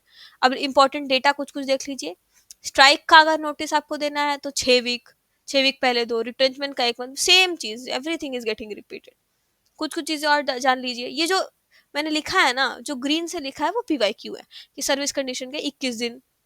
अब देख रहे हैं मतलब है इसमें और भी, भीतर आप जाओगे तो ये एक्ट इतना बड़ा है कि बड़ी छोट मतलब बारीक चीजें भी हैं, पर आप देख रहे हो बहुत डायरेक्ट डायरेक्ट की चीजें पूछता है, ऐसा कुछ नहीं है कि बहुत मतलब अंदर से घुस घुस के। तो बस बेसिक चीजें याद करिए, ये तो हम सब रिवाइज हो ही गया है। एवरेज पे फॉर मंथली से है ना कि अ, अगर मेरा एवरेज पे निकालना है, मतलब मेरा मंथली पे निकालना है एवरेज, तो उसको 3 मंथ के प्रीसीडिंग वेजेस के आधार पे निकाला जाएगा, है ना। एवरेज पे कितने महीने के आधार पे, 3 मंथ के प्रीसीडिंग वेजेस पे। एक और हमने पढ़ा था तो वो 15 डेज एवरेज पे पढ़ा था, पर एवरेज पे मंथली अगर निकाला होगा तो 3 मंथ, 6 मंथ नहीं, साल भर नहीं, 3 मंथ। प्रोटेक्टेड वर्कमैन कौन होगा, मैंने बताया था ना कि इस एक्ट में प्रोटेक्टेड वर्कमैन का डेफिनेशन दिया हुआ है। तो देखो ये क्या होता है कि इसका पर्पस क्या है, to safeguard union office bearers during dispute proceedings, कि मतलब कि कुछ ऐसे वर्कमैन होंगे जो हमेशा प्रोटेक्टेड होंगे, जो कि 1% ऑफ टोटल वर्कमैन होंगे, मतलब जितने भी वर्कर्स हैं तो उसमें कम से कम 1% तो ऐसे वर्कमैन होंगे जो प्रोटेक्टेड होंगे, जिनको आप ले ऑफ नहीं कर सकते, रिट्रेंच नहीं कर सकते। ये क्यों किया गया है, ताकि मतलब यार कोई तो हो जो डिस्प्यूट प्रोसीडिंग्स में तो वर्कर्स की बात रखे। आप ले ऑफ कर दो फिर मतलब उनकी बात भी रखने वाला कोई ना बच जाए, कोई ना बचे। तो इसीलिए प्रोटेक्टेड वर्कमैन की बात की गई कि 1% ऑफ टोटल वर्कमैन होंगे, ये मिनिमम तो 5 होंगे ही होंगे, कम से कम 5 तो रखोगे ही रखोगे, मैक्स 100, इससे ज्यादा नहीं। ठीक है। और यही कि ये अमेंडमेंट से सुपरवाइजरी अर्निंग पहले 1600 थी, अब 10,000 हो गई है, अब और भी बढ़ गई है। और अब पहले क्या था कि पहले गवर्नमेंट पे रिलाई करना होता था, अब अमेंडमेंट के बाद जो 2010 का अमेंडमेंट था आया है, अब वर्कर जो होते हैं वो डायरेक्टली भी कोर्ट ट्रिब्यूनल को कर सकते हैं। मतलब जो हमने ऊपर पढ़ा था ना कि गवर्नमेंट का सैंक्शन इज वेरी इंपॉर्टेंट, अगर आपको कोई ऑफेंस के लिए कंप्लेन करना है तो अब ऐसा नहीं है, 2010 के बाद ये वर्कर डायरेक्टली भी कर सकता है। और बस इतना ही है। ये कुछ कुछ रिफॉर्म्स हैं, ई गवर्नेंस के रिफॉर्म्स 2019 में, कुछ डेलीगेशन ऑफ पावर्स जो रूल है, ये एक्ट अमेंडमेंट नहीं था। हाँ, rank wise delegation of power, कौन किसको रिपोर्ट भेजेगा, ये सब बहुत इंपॉर्टेंट चीजें नहीं है, बस यही एक बार पढ़ लीजिए, ऐसा कुछ खास नहीं है। So this act is done now. Let's do some PYQs. बहुत कुछ कमी है इसके पीवाईक्यूज, मतलब मैं इंक्लूड ज्यादा खुद ढूंढ नहीं पाई इसके में। तो which one of the following is a process in which representative of workmen and employer involved in an industrial dispute are brought together before a third person enters? तो थर्ड पर्सन के inter करने से पहले तो conciliation ही होता है भैया, यही हमें पता है। आर्बिट्रेशन में तो 3 लोग हो जाते हैं, एजुडिकेशन में तो अथॉरिटी ही आ जाती है, हमारे पास थोड़ी बताइए, तो जुडिशियल हो गया, तो कॉन्सिलिएशन ही वो होता है रास्ता। अगला सवाल, works committee, safety committee, canteen management committee, ये किस तरह के एग्जाम्पल हैं? अब ये आपको क्या लग रहा है, works committee, safety committee, canteen management committee, ये वर्कर्स पार्टिसिपेशन इन मैनेजमेंट के सवाल हैं। ये जो पूरा इंडस्ट्रियल डिस्प्यूट एक्ट है आपका, ये इसीलिए तो है, वर्कर्स का पार्टिसिपेशन और मैनेजमेंट के उसको इंश्योर करने के लिए। ये तो कोऑपरेटिव्स भी नहीं है, स्कीम्स तो है ही नहीं है किसी तरह की, स्कीम वाला सीधे गलत हो गया। तो वही वर्कर्स पार्टिसिपेशन हो हर कमिटी में, हर तरह की जगह पे वर्कर का भी रिप्रेजेंटेशन हो, इसी के लिए है ये। Voluntary arbitration is a statutory recognised mode of settlement of dispute under, कि वॉलेंटरी हमें आर्बिट्रेशन के लिए अगर हम जाते हैं तो ये किस एक्ट में कहा गया है? Obviously industrial disputes act. As per Industrial Dispute Act, an interim or final determination of any industrial dispute or of any question relating thereto by any labor court, industrial tribunal or national tribunal, and includes an arbitration award made under section can be termed as award. Award ही तो इसको बोलते हैं। और नहीं तो जो settlement होता है वो किस केस में होता है, वो कॉन्सिलिएशन के केस में होता है। Which of the following does not come under jurisdiction of labour court, labour court के अंदर क्या नहीं है। अब देखिए हमने जो ऊपर पढ़ा था ना, देखिए इंटरप्रिटेशन ऑफ स्टैंडिंग ऑर्डर पढ़ा था हमने, ये तो होगा ही होगा। रीस्टेटमेंट ऑफ वर्कर ये भी हमने पढ़ा था, आपको याद होगा सेकंड पॉइंट में बार बार कह रही थी क्योंकि ये वो है। और compensation for loss of production during strike and और ऑर्डर पास्ड बाई, कंपनसेशन भी होगा, मुझे लगता है ये इसका आंसर सी है, I have to check. Order passed by the employer,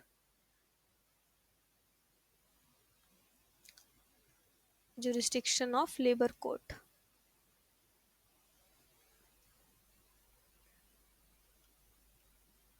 हम्म, देख लेते हैं एक बार। Legality of employer standing orders, interpretation of standing order, एक तो रीस्टेटमेंट या कंपनसेशन की भी बात है, withdrawal of customary concession of privilege, illegality of strike और लॉकआउट्स। हाँ, तो ये इसमें क्या था option, compensation for loss order passed by the employer, ऐसा हमने कुछ नहीं पढ़ा है, यही होगा इसका आंसर। कंपनसेशन में हमने पढ़ा, रीस्टेटमेंट भी पढ़ा, स्टैंडिंग ऑर्डर भी पढ़ा, पर ऑर्डर पास्ड बाय एम्प्लॉयर नहीं है। Which of the following is the rate of compensation in case of lay off under lay off, देखो सिंपल ले ऑफ के केस में तो 50%, ये तो यही हमने पढ़ा है। वो वाला जो स्पेशल और वो सब है उसका सब रूल अलग है, लेकिन सिंपल अगर पूछ रहा है ले ऑफ तो अब तो आप 50% of basic wage and DA डालोगे। इस एक्ट के तहत temporary closing down and permanent closing down of a place are respectively, देखो temporary closing down and permanent, permanent तो हमें पता है ये क्लोजर है, तो सीधे ये दोनों तो सबसे पहले कट गया, क्लोजर हो गया। अब टेम्पररी क्लोजिंग डाउन, अब देखो टेम्पररी क्लोजिंग डाउन कौन करेगा, टेम्पररी क्लोजिंग डाउन तो हमेशा वो करेगा ना, एम्प्लॉयर करेगा, है ना। तो ये एम्प्लॉयर करेगा, इसीलिए वो स्ट्राइक तो हो नहीं सकता, लॉकआउट होगा, lockout and closure, that's it. Okay, so that's it for today. I think we have completed this act, इसके क्वेश्चंस भी हमने कर लिए हैं ठीक ठाक। ये मैं शेयर कर देती हूँ ये PDF, and we are done. So thank you very much.